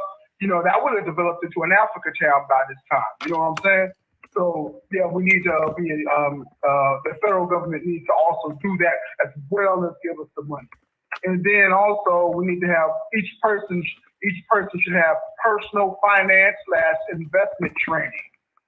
Maybe perhaps in some kind of way, whereas we can create yet again an African economic bubble where we can have, like, you know, say like African Americans being the sellers of import goods that are from Africa that are processed in Haiti. You see that triangle that we got? That's how the Koreans do it. You can't go into a Black hair care shop without being owned by Koreans. You know what I'm saying? They monopolize that. We need to monopolize something like that. Maybe like Ghana with the chocolate. Ghana cut Sweden off with that chocolate. They almost had a heart attack. Okay? And then, let me see, real Black history school programs. So the youth can grow up right with the right mindset and not just, you know their version of what our Black history is. And we need laws and some kind of Black protective law enforcement, maybe like a Black, I don't know, at state level, something like a Black National Guard, because we're gonna say, okay, guys, you're gonna give us to us, and then we're gonna depend on you to protect us too. That didn't work too well at Rosewood. It didn't work too well at Black Wall Street. It didn't work too well at Harlem. Thank you know you what I'm saying? so much. And last but not least, Your time is up. groups like the NFAC, where brothers is going around. We have to give everyone an opportunity. Making sure that Thank you. we're not getting smashed on by the cops. Thank you so much. And Grandmaster Jay got put in jail. People need to remember that. Thank you. Thanks a lot for your comments this morning. They are being recorded. Next part. Can you hear me? Yes, we can All hear right, you. so good morning, Task Force. My name is Tiffany Quarles. I am born and raised in California, raised in South Central Los Angeles. Reggie Jones Sawyer is my assembly member, and I must say I'm very disappointed in you. First of all, this venue is horrible. You should have kept it in the church. Okay, I just wanted to say that. And secondly, AB 2296 is a betrayal of Black Americans. We need reparations now. We've been waiting for 400 years. We do not need an extension. Secondly, I want to speak on eligibility. My grandmother immigrated here from Panama, a Black immigrant woman. Black immigrants are not owed reparations by the U.S. government. I'm tired of people bringing it up. Period. You are not a Black immigrant. You do not speak for Black immigrants. My family who immigrated here, they came on their own free will. It is not the same as my family who was enslaved here. I don't understand why you keep bringing this up. We've been deliberating this for 10 months. The Community Coalition, they were not here. They weren't here when the bill was being put through the Assembly or the Senate. Now you want to show up trying to change the eligibility, and that is wrong. Dr. Shirley Weber, who wrote the bill, told you her intent that the bill is for Black Americans who descend from U.S. slavery, and you are disrespecting her. You are disrespecting the advocates who worked on this bill from the beginning. You made your decision, stick with it. If Black immigrants want reparations, they are well within their rights to file their own claims, to put forth their own movement, but you need to respect Black Americans who descend from U.S. slavery. And I'm saying that as a descendant of Black immigrants, and Black immigrants need to stand in solidarity with Black Americans instead of trying to be a part of it. That's how you can help. You are here because of what Black Americans did. This is not about you. And I just wanted to remind you of that, especially Dr. Grills, Lisa Holder, John Tamaki, and Reggie Jones Sawyer, who do not respect Black Americans. So I'm putting you all on blast and saying, as a descendant of immigrants, you are wrong. Thank you. Thank you so much for your comments. Everyone, What she said. this is our last speaker of this morning in person. Please go ahead. All right, greetings to the task force. Reparations right goddamn now. I am a descendant of Black American slaves from Houma, Louisiana, and from Dallas, Texas. I'm a fourth generation Californian here. My family came here in the 1930s. Ever since we came here, they've been victimized by whites and Latinos. Okay? Illegal immigrants right now are being treated better than Black Americans in the state of California. They're being prioritized over me, and that's a goddamn shame. We need reparations right now. Let me get on my damn thing. Sorry about screaming. But anyway, just right now, I've seen groups of children walk in here for, field trips and stuff. I didn't see not one goddamn Black child walk in here to come see this damn science center. That's a fucking problem. Every time I'm around California, the majority of Black people are on Skid Row in Watts where I live, and we're not doing well at all. You owe us now. And the second thing, I'll be goddamn if a goddamn Nigerian, if a Haitian, if a Dominican get in on my reparations claim, because they've been completely hostile to foundational Black American freedmen. I'm gonna go ahead and end right there. Thank you. So thank you all for your public comments this morning. We're done with the in-person and call-in for today, but I know they glad about that. At 9 a.m. And also, as always, you can submit comments at any time to reparationstaskforce@doj.ca.gov. Thank you so much for coming out, and you're, of course, invited and welcomed and encouraged to stay for the rest of the day for the meeting. Chair Moore, I'll turn it back over to you. Thank you, Ms. Martin Walton. If we can turn the volume up for the mics, that would be great. Thank you so much. So the next item on the agenda is the approval of the minutes. The minutes from the April task force meeting were sent to task force members ahead of time. Members of the public can also look at those minutes at our website. And so at this time, I'm asking if there are any questions, comments, or corrections from the task force members regarding the April minutes. Susan, I'm going to disconnect. Hearing no questions, comments, or suggestions.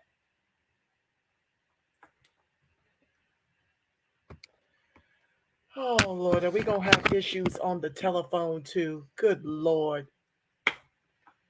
Oh, I'm on the phone. Let me see if I can. Hold on, y'all. Maybe they hung up on me. No, I'm still on the phone. Y'all, this is how they do us, honey. Sure, thank you. Let me try again. Good Lord, I swear.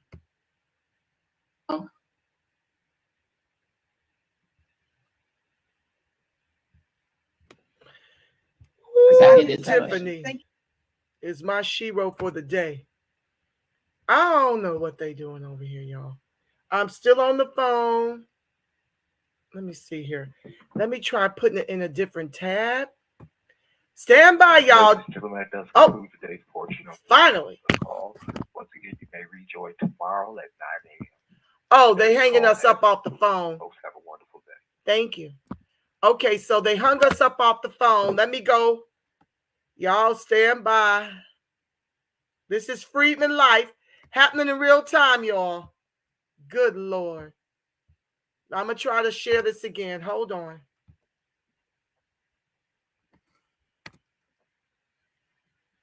Ayes and 0 nays.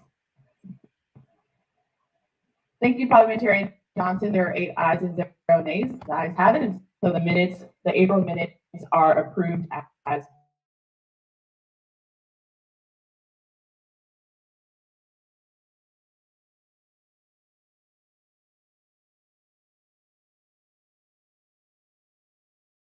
period. Thanks. All right. So the next item on the agenda is discussion and potential action item, task force member reflections on report 1.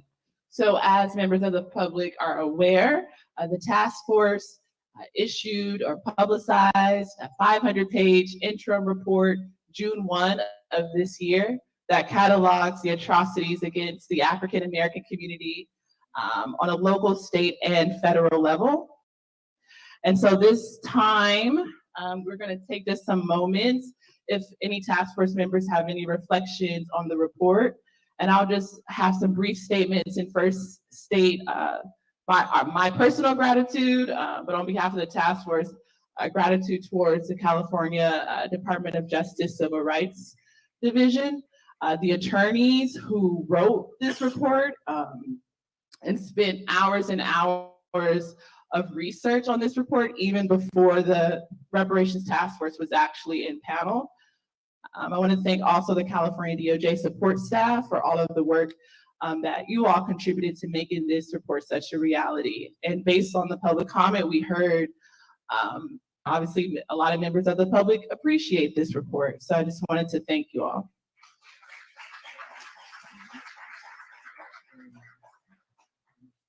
Vice Chair Brown, you.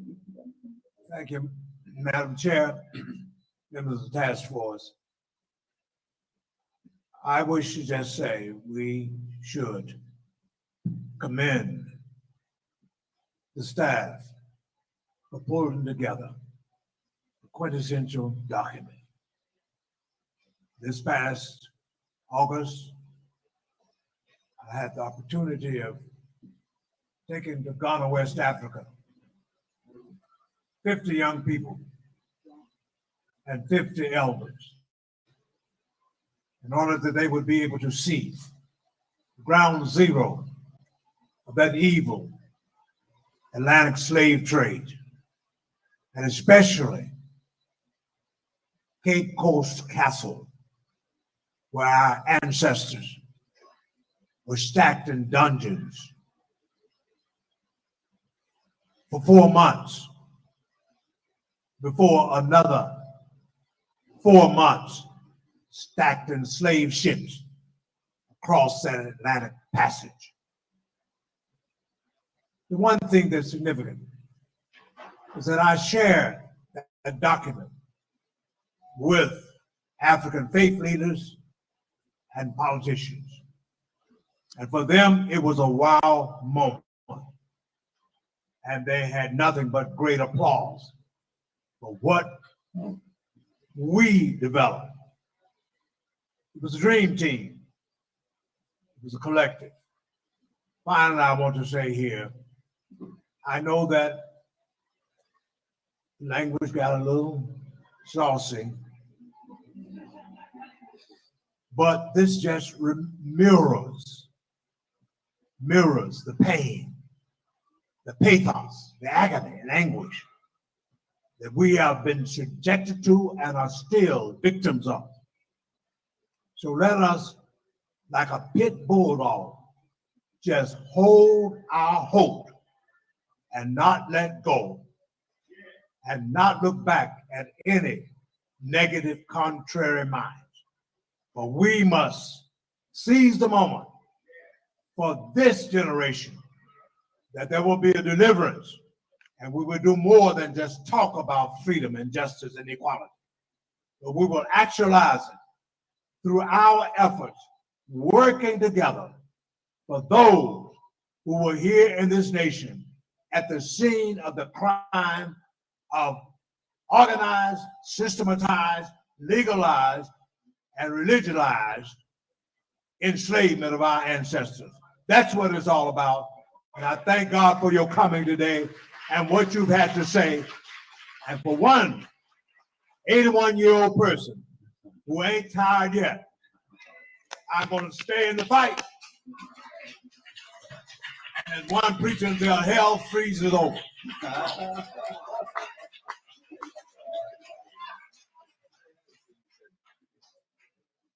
Yes, I I'd also like to thank each and every one of my fellow task force members, because while the California DOJ civil rights attorneys, right, did most of the research and writing, each of us advised the report from outline stage to final draft. So each of our footprints essentially is in this 500-page report. So I want to thank each and every one of you all for the work that we've done together as a collective. Does any other members of the task force like to? Okay, member Reggie Jones Sawyer. So I just want to first thank everyone for being here today.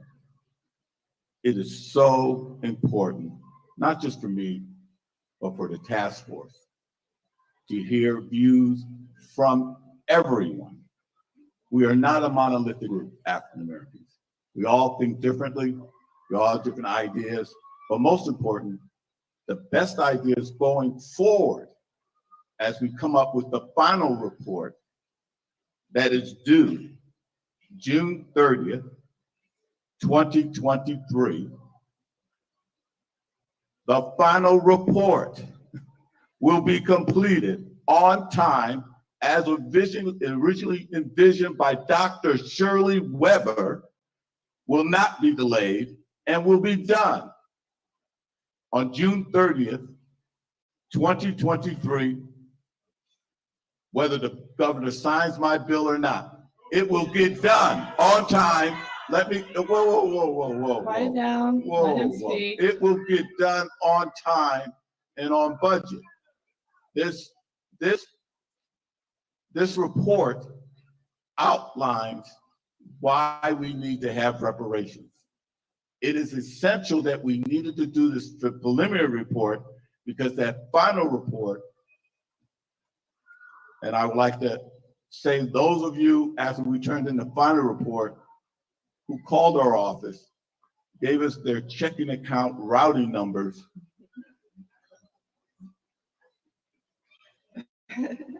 Reparations will happen,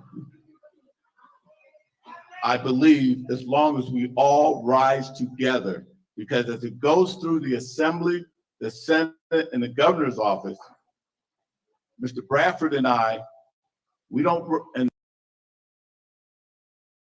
the Black Caucus part of the voting bloc. We are people who are not in favor of what we, let me say it again, what we want. And we've got to convince them, because there's only 10 votes and you need 41 or 54 if we do an emergency or urgency clause so that we can get reparations done immediately. But out of 80 people, and I believe 27 on the other side and 21. That's a Herculean task to get other members of the Senate and the Assembly to get that done. So the process, after we turn in, and I'm gonna say it again, on time, this final report with all the reparations, including what that dollar amount is or what it will be, will come out on June 30th, 2023. And please do not call us with your routing numbers again, because that is not an immediate. We have to get it through the Assembly and the Senate in 2024 so that we can do legislative and budgetary commitments. That is the purpose of why I wanted this group to stay together, not hold up the process of the report, but keep this group. Quiet down, please. Keep this group together so they can lobby our colleagues and other individuals who may not be in line and in lockstep with what we want to do. And there are several of them that are not going to be in line with what we want to do. Look, I sat and listened to everyone. Could you please give me the same courtesy? Please. Could you please give me the same courtesy? The McCain, the Bagley King. Please quiet down. Please respect our task force members. He's speaking. Allow him the opportunity I wish to speak. I had a magic wand. I think this task force wish they had a magic wand that they could give you your checks tomorrow. But that is not the process, and that is not the case. We still have a long way to go, and we need to come together. As I said to another task force member earlier, which is probably in violation of Bagley King, that we need to come together as a task force, but ultimately as a community. We need to come together. And back to this report, you have no idea how many staff hours went into just writing this report. And to finalize this report, we're gonna have to double that effort, and we're gonna need your help to make sure whatever we want as a community is in here. And we need to be working together to move that forward, no matter what that is. Because at the end of the day, the final report that comes out, I'm gonna say this again, because I keep hearing that everything's gonna get delayed. I know I keep saying it again and again, but you need to understand, we're gonna meet all the due dates that were set out and prescribed in the original bill by Dr. Shirley Weber. Thank you.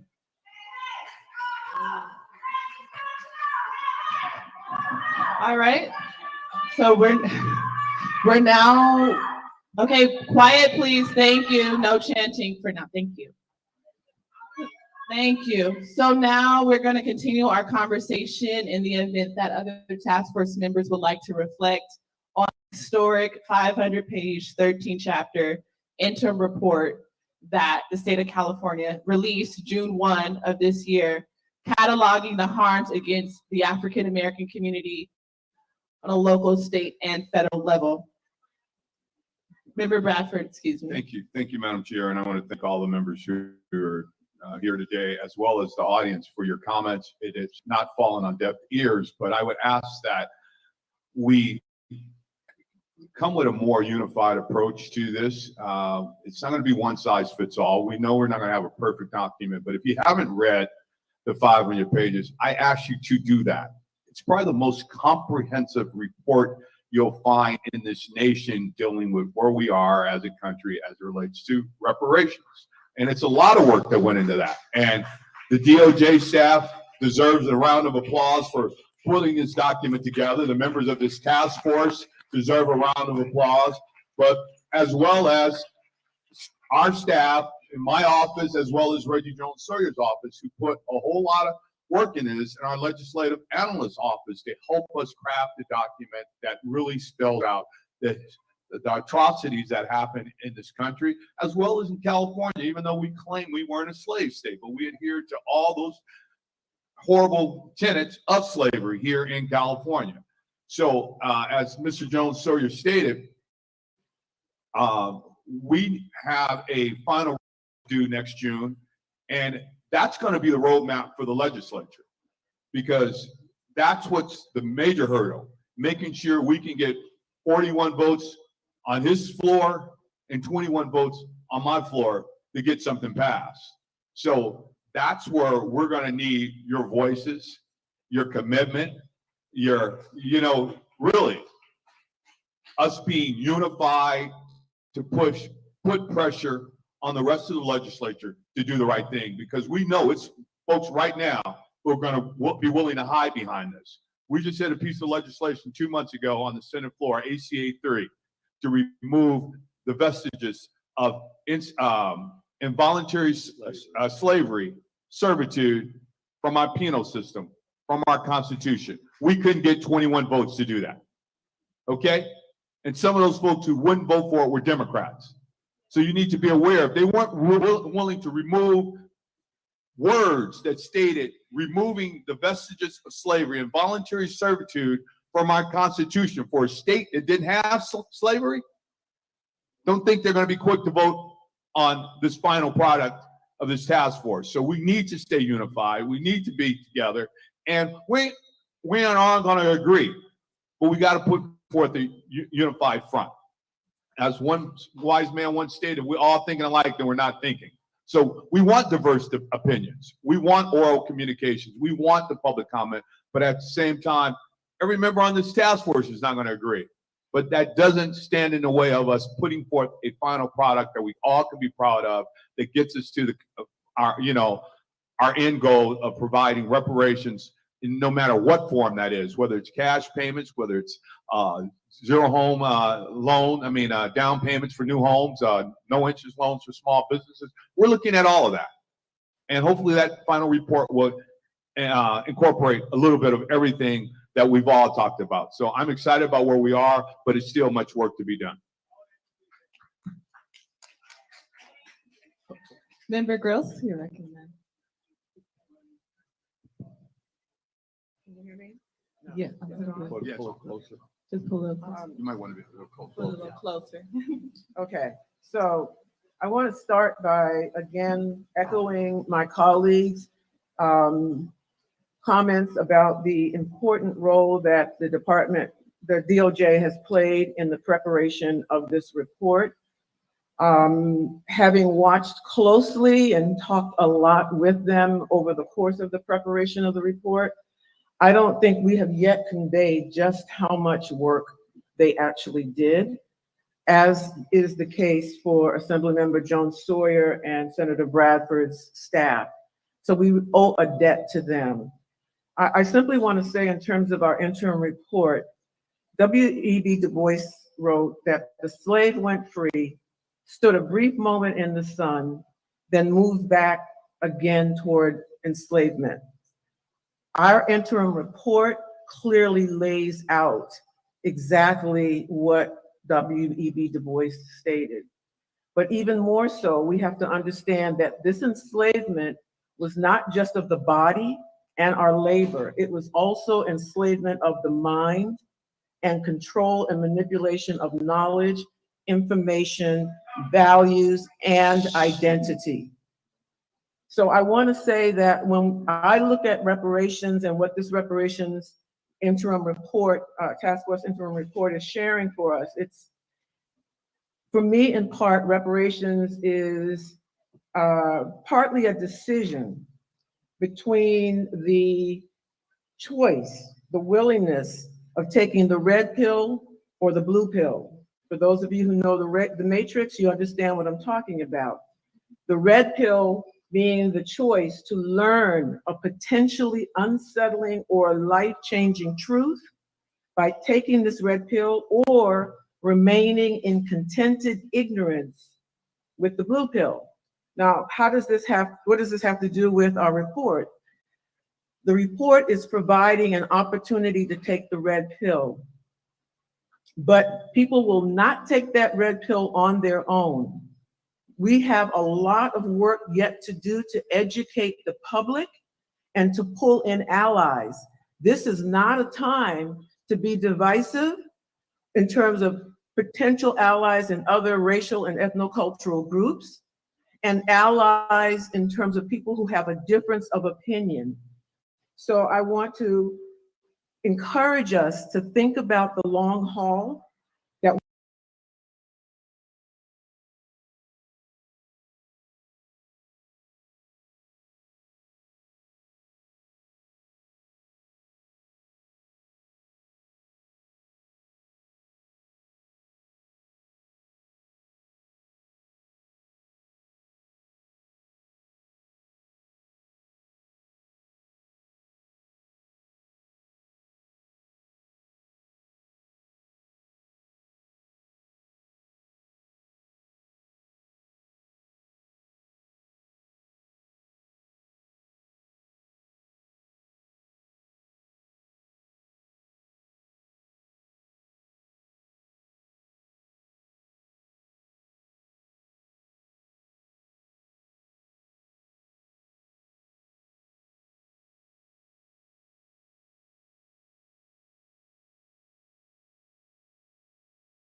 Okay, y'all know it's janky over here. Hold on. Thank you, love my folks. Thank you. I see no sound.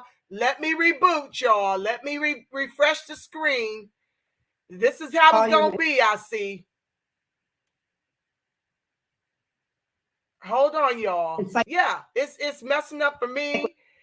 They got us on this. Oh my God, this is crazy. Yeah, I didn't take no contract today because I was planning on sitting through the whole thing.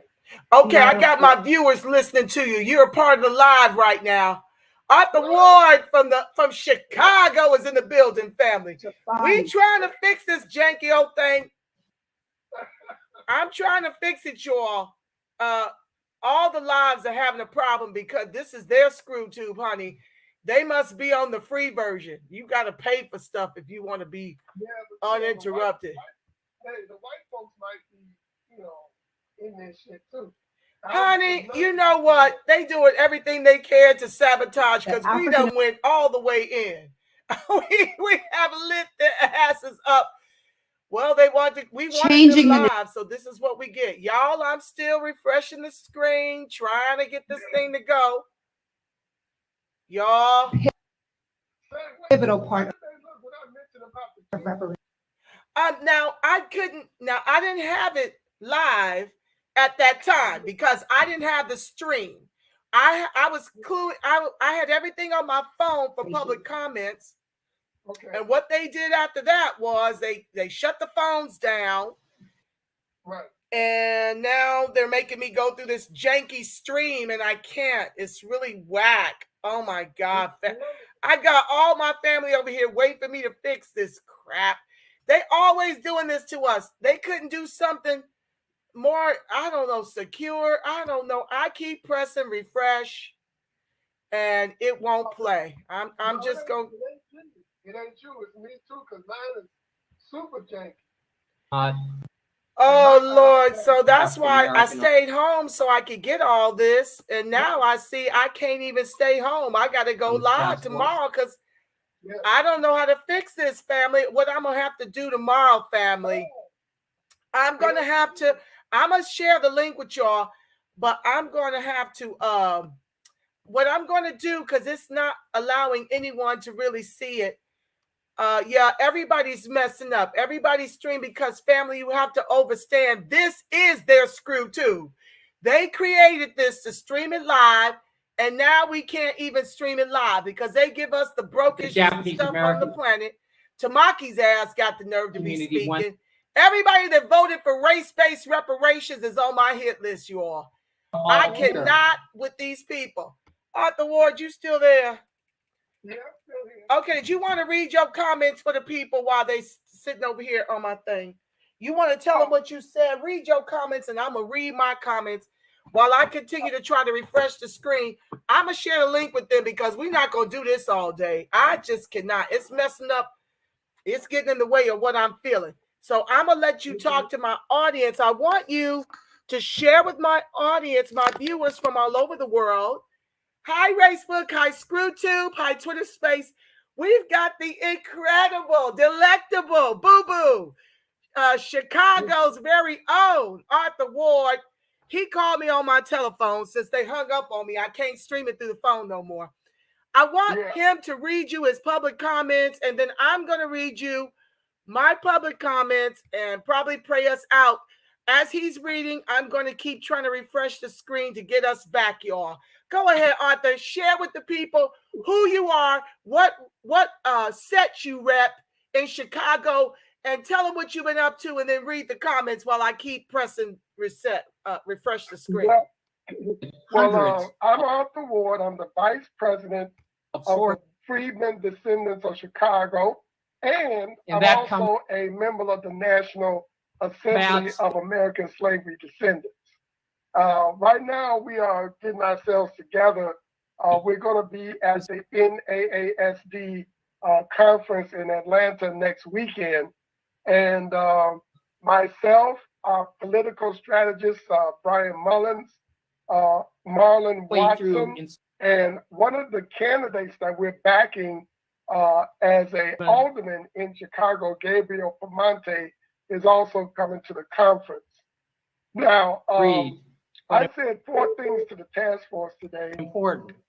4 things. I said, first, I have family members that live in the Los Angeles area. And I would like to state that I do not support extending the reparations process. There is no practical need for any extension. Number 2, I would like to thank the task force for the good sense of establishing lineage-based reparations. Nationwide. I got it back, Arthur. Hold your thoughts. It's back. Groundbreaking contribution to the public.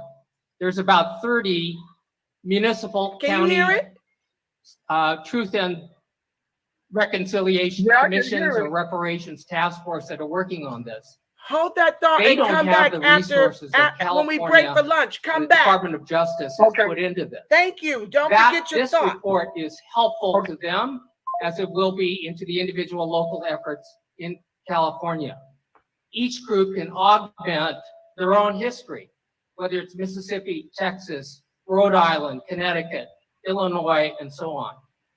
I also want to say that this report gives a basis to create creative works on this, to amplify it.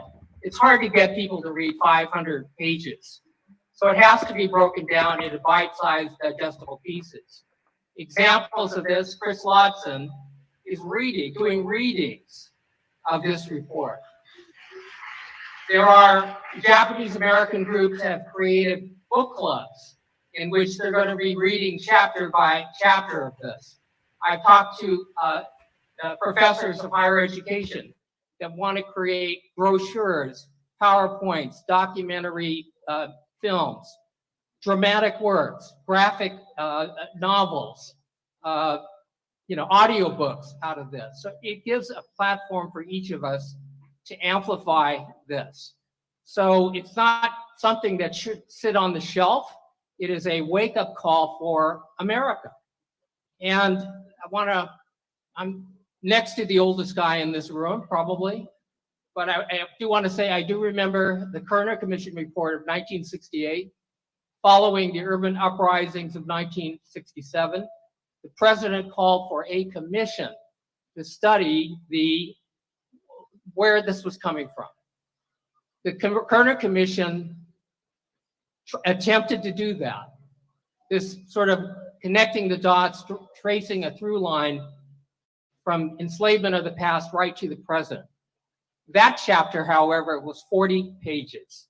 This is almost 500 pages. The Kerner Commission's predictions, sadly, almost all of them came true.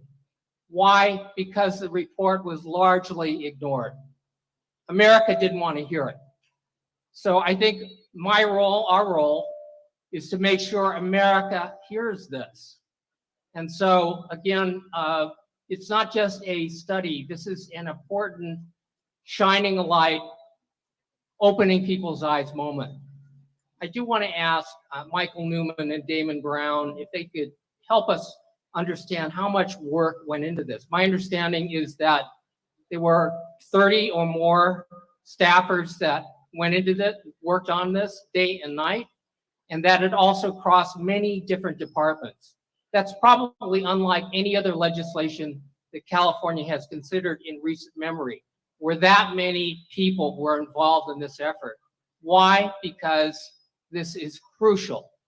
And it's crucial not only to African Americans, but the soul of the country, what this country is going to stand for going forward and what it needs to repair. So I thank everybody here. I want to thank each task force member for their contributions to this report. And if the chair would allow me, I would like to ask Michael Newman and Damon Brown to say a few words. Yeah, before Vice Chair, I have a question. I have a question, please. And I'll preface this question by saying, down in Mississippi, where I came from,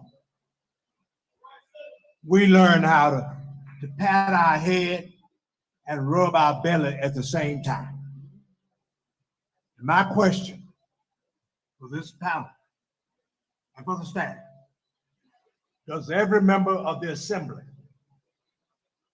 and the Senate have a copy of this document now? Well, here's where we're setting ourselves up for failure. We don't need to give them the luxury of saying we haven't seen it. And I would suggest that from this meeting, that the staff makes sure every member of that assembly has this document now, and the Senate, and the governor's office. Please, please, please. Let's do it, as Nike said. So now we'll turn to the DOJ if you have comments or remarks. Thank you, Chair Moore, and to all members of the task force. We truly appreciate the comments this morning, acknowledging the work that the Department of Justice has had the honor of supporting the work of this task force. It was mentioned earlier that over 30 attorneys and more than 50 members of DOJ staff collectively have been working in some capacities on a full-time basis in the preparation of the report, in the research that has gone into it, and into the supporting the task force members in their tasks in putting forth recommendations. I am honored to be part of that team. Michael Newman, to my left, who heads our civil rights section, has been responsible for supervising this work. We have retired annuitants from the Department of Justice who have come back to work specifically because of their commitment and passion to seeing this across the finish line.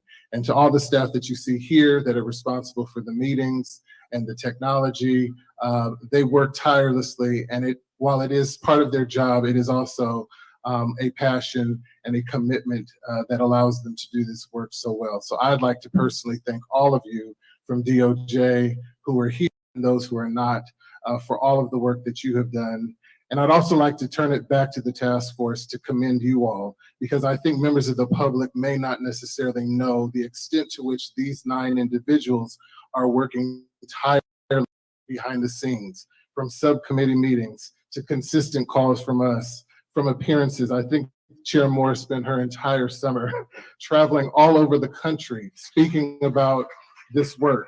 The staff of Reggie Jones Sawyer and Stephen Bradford's offices, we could not have gotten this report across the finish line if it were not for his staff meticulously, their staff meticulously assisting with the finalization of that work. And to Member Grills and Dr. Lewis and everyone who has been fielding media inquiries and meeting in public and community events, this is all supportive of the work that we are collectively doing. And lastly, to the point that Don Tamaki made, it does take allyship for this to be successful. And I'd like to personally thank him when he was being recognized and honored by the Japanese American Bar Association this summer. He dedicated the entirety of his keynote speech to uplifting this report and calling for others who do not look like us to support this effort. And I thought that that was an incredible gesture and truly reflects his commitment as a member of this task force to ensuring that the work gets done. And lastly, I would just like to thank our Attorney General, Rob Bonta, for allowing me to lead this team and for his commitment to making sure that this task force is properly resourced. While we had over 75 people getting to this point, it will require almost double that effort for us to meet that June 30th, 2023 deadline that we are committed to making sure is met.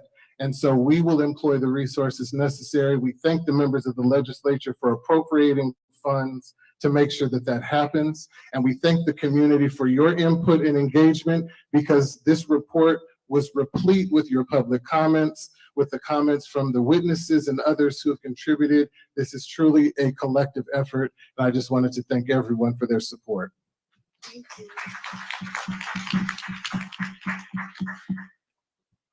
Okay, so we'll conclude this part of the agenda, but before we do so, and before I ask any other task force members if they have any last comments, the California Reparations Task Force, we will be traveling throughout the state of California as we continue this work. And I think it's important that I highlight some of the city-specific facts that are in our report pertaining to Los Angeles, and I'll probably do the same for Oakland and wherever else we go. So these are just some of the facts that you can find in our interim report about the city of Los Angeles. So in the 1920s, LA was an epicenter of KKK activity. There were over 3,000 members. KKK chapters included areas in Santa Monica, Huntington Park, Redondo Beach, Hermosa Beach, Long Beach, Glendale, San Pedro, and Anaheim. In 1920, city government officials were KKK members or had KKK ties, including the mayor of LA, the DA of LA, and LAPD. Also, LASD Sheriff Nathan regularly recruited from the KKK. California sundown towns included most of the suburbs of Los Angeles. Also in 1909, 36% of Black residents of LA were homeowners before the implementation of policies and the carrying out of violent acts designed to prevent Black ownership. So what are the implications of that today? Well, today, Black folks in LA own less homes than they did in 1909. Also, there was a historic, prosperous neighborhood in LA called Sugar Hill.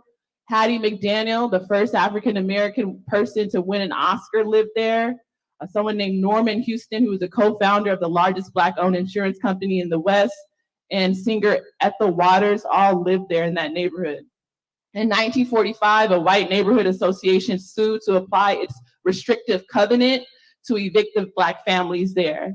They were successful, and Sugar Hill, the Black neighborhood, was destroyed to create the I-10 freeway. Also today, in 2014, based on the Color of Wealth report of a study of the LA metro area, found that the median value of liquid assets for native-born Black Americans was $200, compared for white households, which was over $200,000. So those are just some of the facts that you can find in our interim report. There's over 218 references to the city of Los Angeles. So if you're just interested in specific facts around our city, feel free to just search Los Angeles in the interim report and you'll find these facts. Thank you. Does anyone else have to? All right, so in the interest of time, Member Jovan Scott Lewis, you're recognized. Thank you. Hello. All right, good morning, everybody. Again, I just want to repeat the thanks that have been shared. And I just want to, and Damon, thank you for bringing this up. I just want to draw attention that this is the story of Black Americans in the state and of their ancestors. And can you hear me? You can't hear me? We can if you talk directly. Do you want me to yell? All right. So again, I'm repeating the thanks that everybody has shared. And I just want to draw attention, which Damon began to do, to the fact that this report, in its 500 pages, is only part of the story of Black Americans in the state and of their ancestors. This is the testimony that can no longer be denied. Moreover, this report puts on record and gives account for how exactly this state was made, and in fact, how this state continues to operate. And so despite the fact that there are many narratives about the state of California, one of the members of the public comment community mentioned how he had heard Gavin Newsom inviting people, I think, in the state of Florida to come to California. There's always this narrative, this myth of California's progress and progressiveness. And now we know what makes it possible. And so I think, if nothing else, this is the receipt. This is the receipt for which we are now, over the next year, going to be working to bring redress for and to bring to account. And so while the 500 pages certainly has told a very damning history of Black American experience in this state and in the country, the work of the task force going forward is actually to bring about the ultimate and long delayed liberation and exercising of your self-determination. And so I think that I want us to amplify this report and I want us to amplify this history, but I don't want Black Americans to be victim to a single narrative. What we understand by this report is that at every single juncture of this country's history, of the state's history, Black Americans have overcome the white supremacist barriers. And it's those barriers that have in fact been the making of opportunity for other communities in this state and in this country. And so I don't want that to become the narrative where, so I'll just say, one of my favorite rap groups growing up was Goody Mob. And Goody Mob had a line, in the 3rd grade, this is what you were told. You were bought and you were sold. That is not the only story. And it will not continue to be the basis upon which the Black American community in this state or in this country shall be defined. The work of reparations, which we're going to work very hard to accomplish over this next year, will be for you to determine your futures. And so I give thanks for the work of everybody. And I give thanks for the public testimony. On page 2, there's a list of all the witnesses who came and brought the grief and the trauma of their own experience and of their ancestors to bear on this report and on this task force. But I really do hope that as much as we pay attention to those histories, we are providing adequate time and energy in these community meetings that we're having, in the quiet discussions that you're having with your families about what the future for Black Americans will be in the state and in this country. Because this is what reparations will hopefully accomplish in the end. It's not just an accounting of the injuries of the past, but laying the foundation for a free and self-determined future.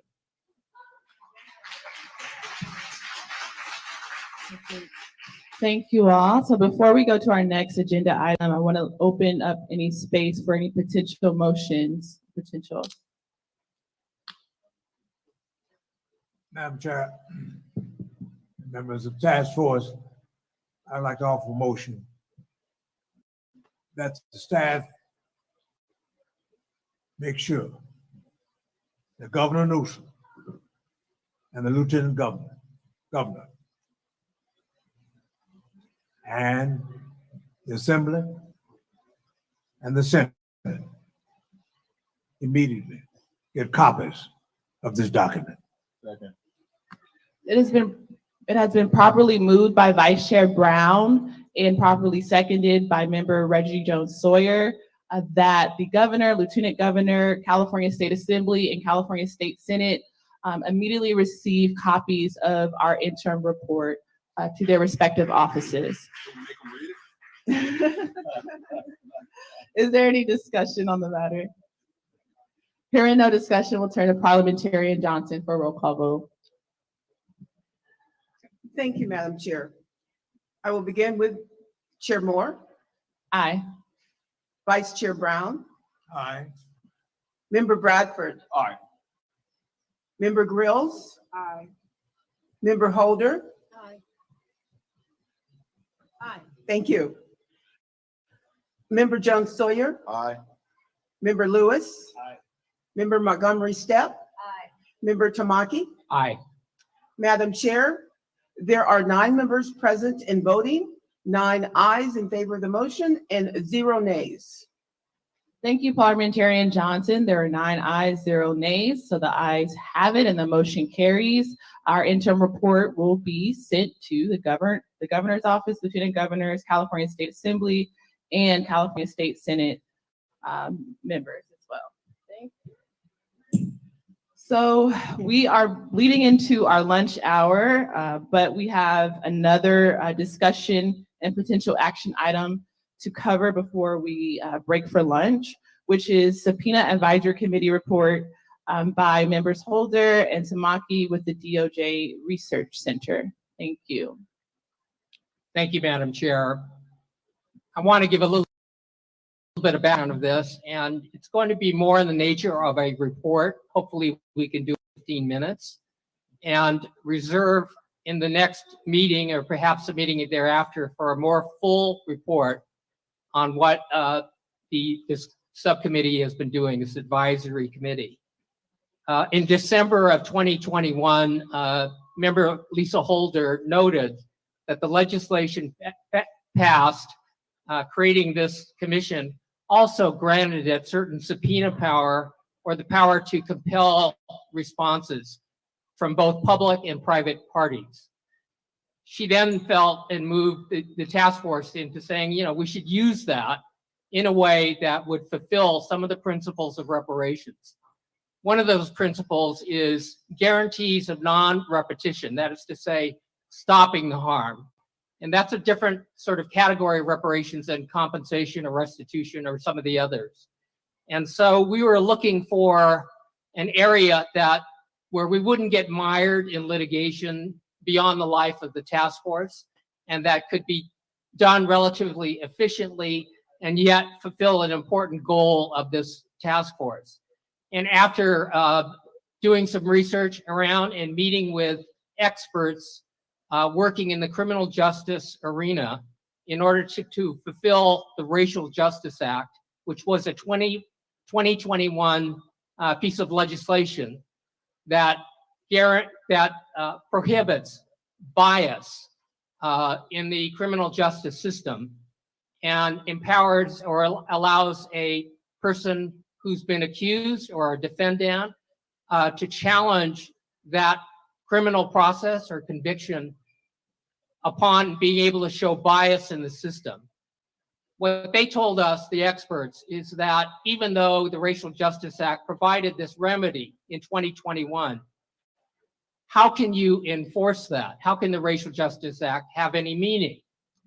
And of course, if a prosecutor, for instance, the LA Times in today's article talks about Richard Lathan, who was prosecuted by a prosecutor who used racial slurs and evidence bias, that, of course, would create a more provable instance of bias. But what about everybody else, which is more typically the case?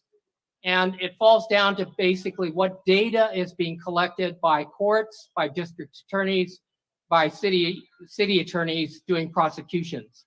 And they told us basically that we don't even know what is being tracked. And if they're not tracking racial data, then it may be almost impossible to prove, for example, biases in charging. Are Black Americans being charged more and more severely than other ethnic groups? What about diversion? Who is getting diversion? What does the racial data, if it exists, say about that? What about sentencing? Are Black people being sentenced more severely and for longer periods than other ethnic groups? And what we discovered was the state of the knowledge of what was being collected in being able to prove the Racial Justice Act was completely unknown. For example, not only does the public and advocates not know that whether courts and district attorney's office track people being processed through the criminal justice system on the basis of race, but what kind of software do they use? Is this data that can be easily retrievable by an electronic inquiry? Does the software exist? And so on. And so with the help of and really the main driver being the research center of the Department of Justice, Lisa Holder and I have been meeting with them as well as with advocates. And ultimately we devised a 24-item questionnaire that was sent out to 58 counties, 58 district attorneys' offices, 58 superior courts, and city attorneys to basically ask them, what are you tracking? And what data exists? How easily can it be retrieved? And drilling down into, for example, not only the racial background of the defendants, but also of the victims. And whether, for instance, victims who are African American, whether the alleged perpetrators in those situations are being treated on equal basis or not. And for example, the missing white woman syndrome, where one group gets particular attention and other groups don't capture public attention. And so the questionnaire was finalized. It was sent out in April, and we've gotten responses. And that is, I'm going to turn it over to Lisa to talk about basically the responses from the courts, from the DAs and others, which has been robust.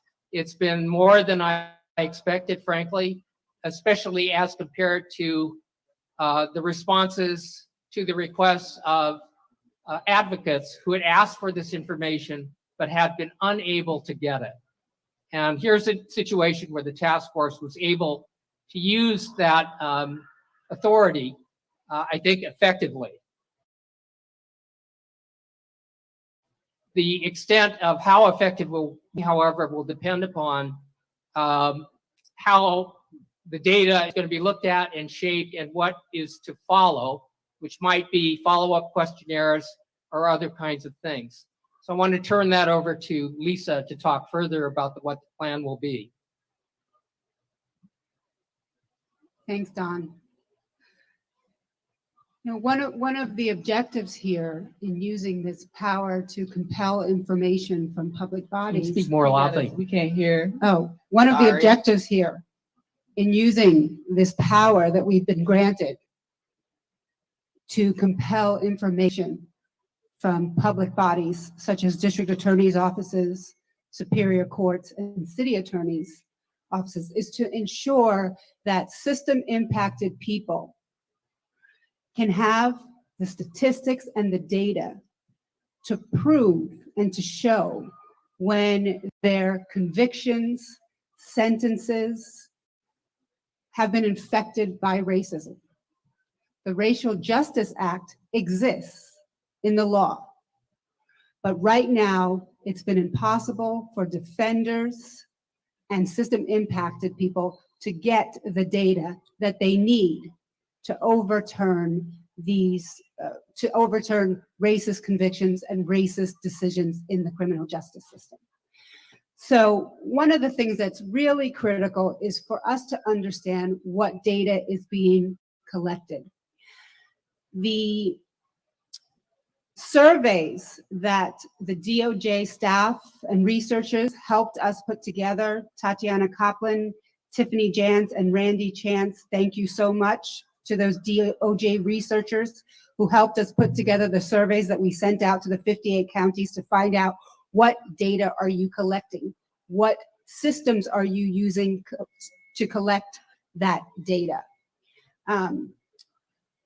So now we have responses from almost 100% of the district attorney's offices, superior courts, and city attorneys' offices that are the prosecuting bodies in our state.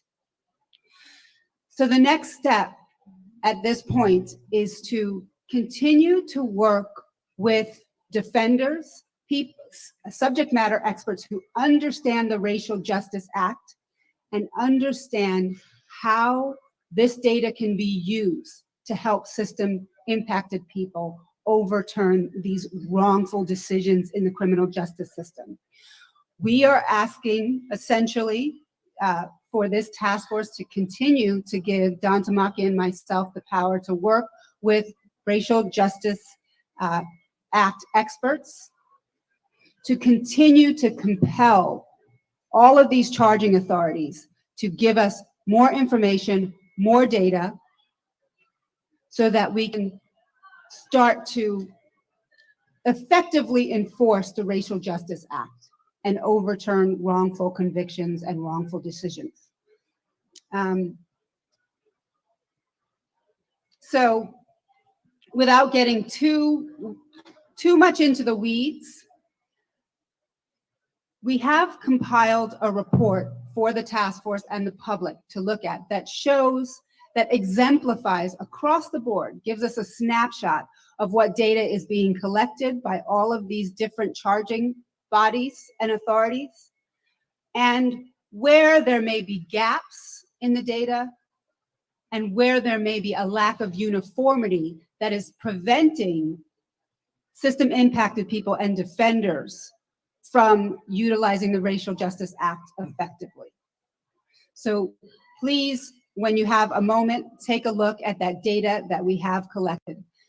Now that we have the basic information about what data these offices are collecting, now we can take the next step and start to ask them substantive questions about statistics. around race. We want to work with the subject matter experts who understand the Racial Justice Act to formulate the next set of questions that we are going to be asking these offices. And so that's the update. That's where we are. And we just wanted to make sure that you all understood where we were going, and approved the methodology that we're using. Thank you. Member Bradford? Does it require action by this body for them to continue on with the work? I think we have the authority. I Okay. don't think we need another motion. Okay, good. I would strongly encourage us to continue with the work that has been done here. It's critically important. So thank you. I had a question about press. I know we've gotten a lot of press since we started, but I think most journalists haven't really covered what we're doing with our subpoena power. So I don't know, maybe we can table it for another discussion, but you guys can let me know, when do you think would be an appropriate time for press to? I think after we further study and meet with the experts and then formulate with the Department of Justice the next steps, that might be an opportune time to speak to the public and do a press release of some kind. Okay, thank you. Any other comments or questions? All right. Okay, well, it is 12:02 and we are into our lunch period. So lunch ends at 12:45 and then we will resume at 12:45. The first item on the agenda after lunch is scope of work and outline of contents of report 2. Then we'll have a break and then we'll have a discussion about the Bunch Center's report on community engagement, then a report on communication strategy. Our second to last item would be a discussion on leadership roles and assignments for part 2 of the task force. And then the last item on our agenda for today will be Department of Justice updates. So please come back at 12:45 to resume the hearing. Thank you.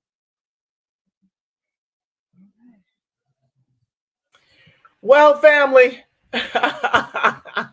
it's been a bumpy ride. It's been a bumpy ride. Lunch is until 12:45, family. So get your lunch. I'm going to queue up part 2 before I jet all the way to Northridge to get my baby. She want to come home for the weekend, y'all. She's in college. She's in college, so she wants to come home for the weekend. So I gotta, after I queue this up in 45, I gotta go and get her to bring her back down to the LBC. So it's going to be one of those kind of afternoon. I want to thank you guys for being around and along for this very, very bumpy ride.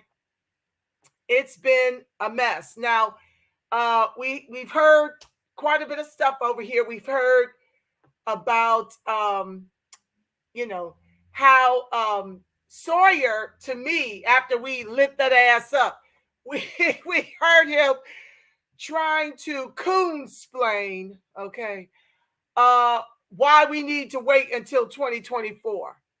He didn't do a very good job of that, because my whole thing is, why do we need more time? I mean, if we've got the prelims and we're earmarked to finish, as he mentioned, next year, then why do we need till 2024? And if what you're saying is in our best interest, then why in the world did you amend that 2296 to make it possible to replace different assembly members? And the way I'm feeling about that is because they, as you saw, a whole big collective of Pan-Africanists came out to try and undo what we've already voted for, which is lineage-based reparations. To me, that's the Holder, Grills, Tamaki, Jones, Sawyer crew that's come through live. They're over in LA, y'all. I'm in the LBC streaming live so I can bring this to the world. I can't do both. As you see, it was rather janky, the whole ride over on their screw tube. So what I'm going to do here, if it gets janky while I'm away the second half, I'm going to put the link to go to them direct and figure it out, because it might get janky while it's going live while I'm away from the laptop, and I can't keep pressing the refresh button like I just did each and every time it got janky. So I'm going to share that at the end of this chat thread. So if you come back this afternoon and my stuff is janky, you won't have to stay stuck. You'll have a way to access their screw tube and prayerfully, not have as many issues. But I love you guys being here. I love you in the chat. Y'all keep it lit for sure. But like I was saying, to finish the prior thought, y'all know I was born to talk. I do believe that Reginald Jones Sawyer is trying to make a way to replace those who voted for lineage-based reparations for those folks that showed up, for those people that showed up today. I mean, they ain't been here in the trenches for the last year like we have been at this constantly. And I love what Tiffany Quarles had to say when she blessed the mic. She was a speaker before the last speaker spoke. Basically, I think it was her, where she was appealing to the immigrants to get an allyship with us, right? She was talking about her Panamanian side of the family, and even she knows their harms, were self-inflicted. Nobody told you to come here. And now you're over here, and you really are sitting up here pretending that we're supposed to give you any more reparations than what you've already received on the backs of our ancestors' heinous chattel slave labor. How dare you? It's insulting. And so folks want us to sit up here and make allies with our enemies. And let me tell you why they're pushing for that, family. Because they know, say on the federal level, what I'm pushing for is $1 million per American freedman on the federal level. I'm pushing for $500,000 on the state level per American freedman. So by the time it's all said and done, you should have 1.5, okay, per American freedman. That's what I'm fighting for. That's what I feel my soul can be satisfied with. That's only a drop in the bucket of what they owe. But as a negotiator, that's where I will settle, okay? See, it's acting stupid right now. Let me just stop sharing and bring it back up later. But that's my square. I believe that we should be all over the country. American freedmen should be enriched 1.5 million. That's the number I can live with. Now, what happens to the other immigrant groups if we are empowered 1.5 million between the state and the feds? Come on, chat. What happens if American freedmen, each of us, receive $1.5 million? A drop in the bucket, because they owe far more than that. But I'd be willing to settle $500,000 from the state, paid out over 5 years, which means you get $100,000 per year. Thank you, Lucky Anonymous. Ding, ding, ding, ding. We got a winner here. They will be at the bottom. I got to highlight that. You get a highlight. You go to the head of the class. Bottom barrel, says BB Rodriguez. You have to understand that the politics in play here, family. And you have to understand, yes, Reggie is trying to all lives matter. Where's that at? I see you love my folks. He wants to all lives matter our claim when we've already told them, and they already know, as you can bear witness to the black farmers, you can bear witness to the black farmers if we do anything in this country by race, which was created by Crayola white supremacists, you see. Mostly white supremacists created race.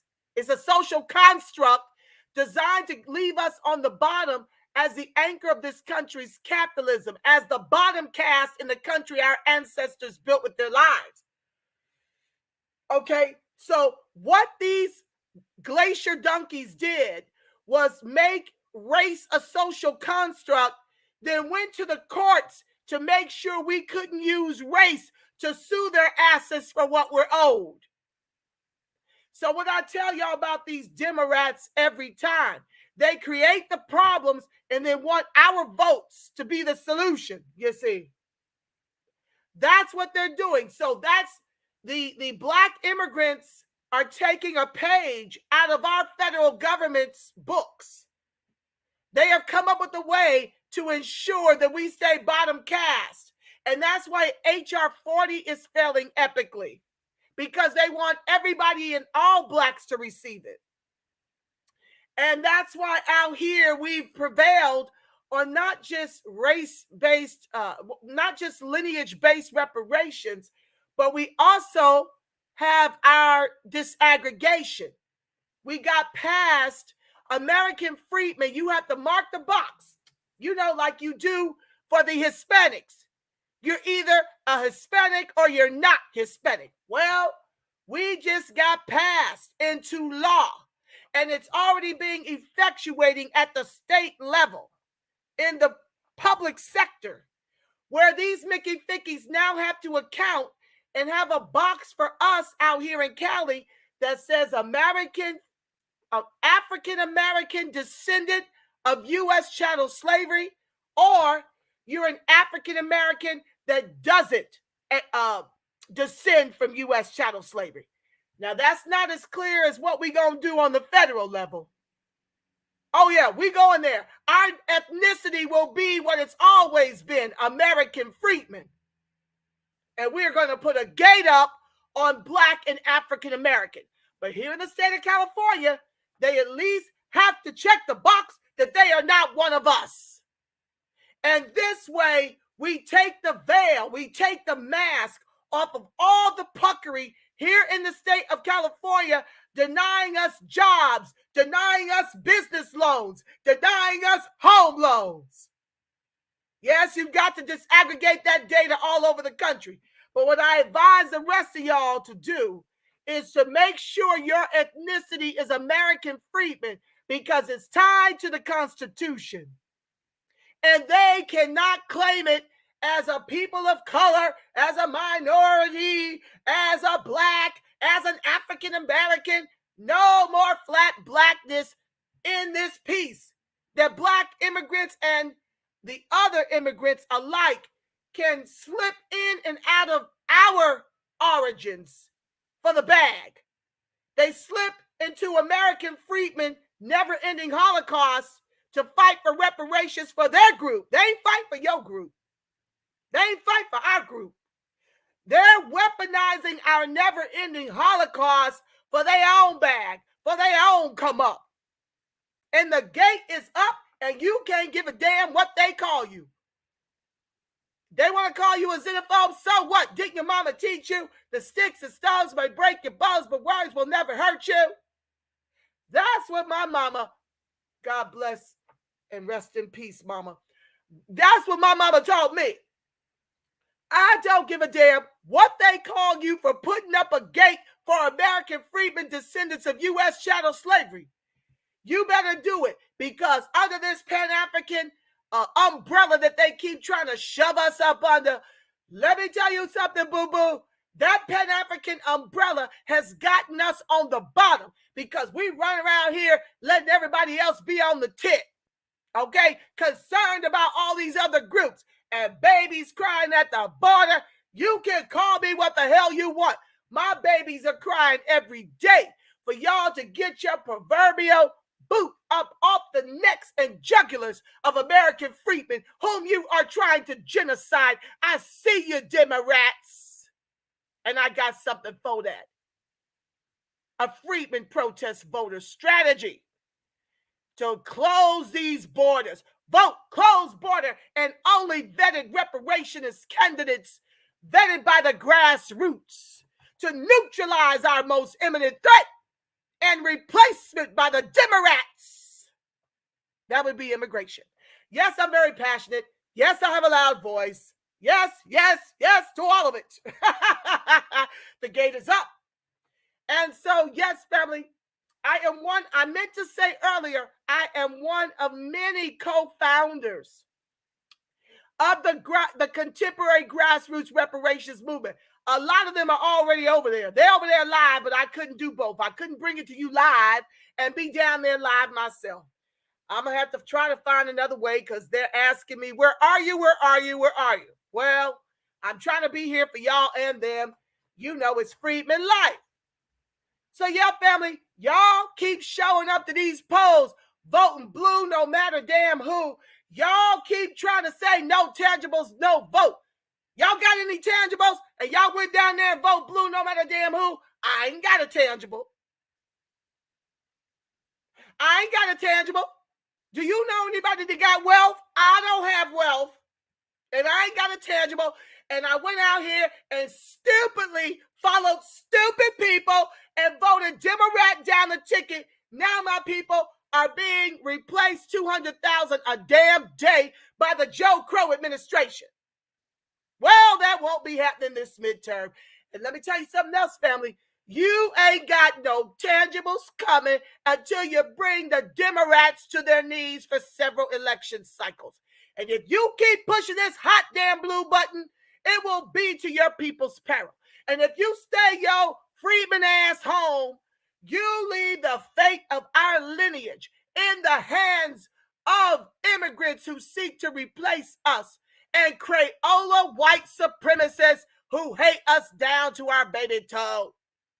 Now that's what you gonna do if you listen to these simpletons in the new black media push this nonsense. You got to weaponize your vote when your government has declared war on your ace, okay? You cannot sit your lazy, politically lazy butt at home and allow our children and our grandchildren and our great-grandchildren to suffer through this democratic nonsense with them replacing us and denying us jobs all over the country. They're sitting up here and using our reparations and protections to make these immigrants more American than us. And they eat from the wealth our ancestors created with their lives. You spit on their graves when you don't have the cojones to go out here and vote for these closed border candidates. I don't give a damn you don't like repugnant clans. It ain't a party thing. It's a Freedman flourishing thing. And if our ancestors, without the help of social media, could pivot from the repugnant clans to the Democrats for a little piece of civil rights, what the hell is wrong with you as your kind are replaced all over the country? I've been telling y'all for a couple of years it was coming your way. How you feeling in the South right now? And they down there taking it over with our reparations from the Freedman Bank Forum given to them by Kabami and Janet Yellen. Y'all sitting up here being simpletons, and I don't like them. I don't give a damn. It ain't a personality contest. This is about making sure we can still tread water long enough to get some reparation, long enough to get some short-term relief for our people. Grow a backbone. Grow some balls. Why don't you? And for those of you selling us out, going to see that crap lion-ass movie, The Woman King, I got some choice words for your sellout asses to it. Get out of your freaking emotions. Stop needing to be soothed by these lies. My ancestors were traded into slavery from Benin, formerly the Dahomey. Those are Dahomey slaughterers. And every time you spend a dime in this Hollywood lion-ass propagandized trying to erase our history, you are supporting our extinction when you do that. Everything ain't meant for your good time. I'm so glad I didn't need the most of y'all Negroes to become emancipated. I see what my ancestors must have gone through. I see why Harriet Tubman would have shot some of their asses on that road to the underground. Because y'all just want to be stroked and fucking entertained. They don't do this to nobody's history but ours. How dare you spit on the grave of my ancestors? Because that's what you're doing when you support Viola Davis and that bullshit fiction they got out here right now. I'm gonna do a whole nother live on that. I better save my voice because I gotta scream on their asses tomorrow. Okay? But that's your traitor to your race to be okay with taking your kids out here to see this nonsense lies. When my daughter saw that stupid ass Harriet, here I am sitting up trying to explain the history that we didn't have no black bondsmen running around with guns executing accomplished black women and all the other bullshiggity that was going on in Harriet. Y'all didn't learn from that? Getting on my damn nerves with this crap y'all on. Just want to be comfortable in our annihilation, in our genocide. We are at war. And what you do when you're at war is you find a way to keep the people treading water until we can get them a victory. The only way to do that is to close these hot damn borders. I don't care what you think about Trump. He didn't have these borders open. He wasn't sending $1 bazillion to Ukraine to fight our war with Russia. He wasn't doing none of that. He wasn't flooding the country 200,000 a day with these illegals and giving them our reparations and putting them up in 5-star hotels. Y'all done lost your never-ending black minds to be sitting up voting blue no matter damn who to our people's peril. What's wrong with you? Not y'all. I'm sure the people watching me aren't for that bullshiggity. Y'all roll with me. So I'm not screaming at the people that are rolling with your sister. That's not who I'm screaming on. I'm screaming on you sellout cooning asses that don't give a damn, spitting on our ancestors' graves and then having a Freedman explain all their lies in these movies. Those Dahomey women were slaughterers. They worked for the king and they traded us into slavery for their own wealth. And then their asses got colonized because that is universal law. You are going to reap what you fucking sow. You can't behead my elders because they can't be traded into the slave trade. Then smoke their heads and wear them as trinkets around your belt and think you're going to get away with any of it. So I'm calling for a boycott of that garbage, and I'm calling for a boycott where these racist glacier donkeys are constantly giving away our work to Africans who descend from slave traders. Everywhere I turn around, you're playing Whitney, you're playing Coretta, you're playing Martin, you're playing in American Freedmen Lifelines, our stories. No, boycott, boycott, boycott. And read a book. Go somewhere and read your kids a book about the Dahomey. Just go and get Barracoon. Just Google, for God's sake. Everybody sit around the fire and have a chat about the truth. Stop spending money on this bull. Spend the money on the books and teach your children the truth. Sick of y'all, not y'all, but some of y'all who gonna be tuning in and trying to get me shut down again. I know you in here. I know you in here watching me and reporting me. I don't give a damn. They don't do it to nobody else's Holocaust. They do this to us, and y'all keep spending money on it. When does it ever stop if we keep supporting it? When do our black actors get to work? American Freedmen actors, not black. That's too flat. I'm not using that word no more. When do American Freedmen get to perform in our iconic stories, in our lived truth? These folks got the money to come over here to train in London because they descend from slave trade, okay? And now they're over here trying to get our reparations, acting like we owe them any more than what we've already given them. They wouldn't even be in this country if it wasn't for us. So I'm sick of it, and I'm sick of us acting all kumbaya with people who hate and want to replace us. So yes, anyway, I'm going to stop right here, and I'm going to set up part 2, and let me share the link first, y'all, just in case it go janky again. You know, some folks don't even want to come back over here and listen to me. It is well with my soul. I don't give a damn. I'll be the only one over here ranting and going live. That's all that it will be to that. So there it is.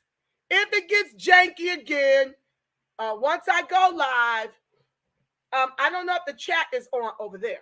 It may be, it may not be. Sometimes, you know, they don't really want to hear from us. They don't want to hear this truth. They want us to perish.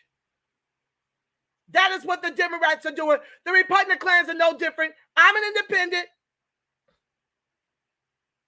Hi, Gwen. I see all y'all. Thank you. Listen, listen. If you want to help your people, American freedmen, you need to defect from the Democratic Party, file independent, and you need to vote for closed border candidates and vetted reparations candidates, because that's become the new grift.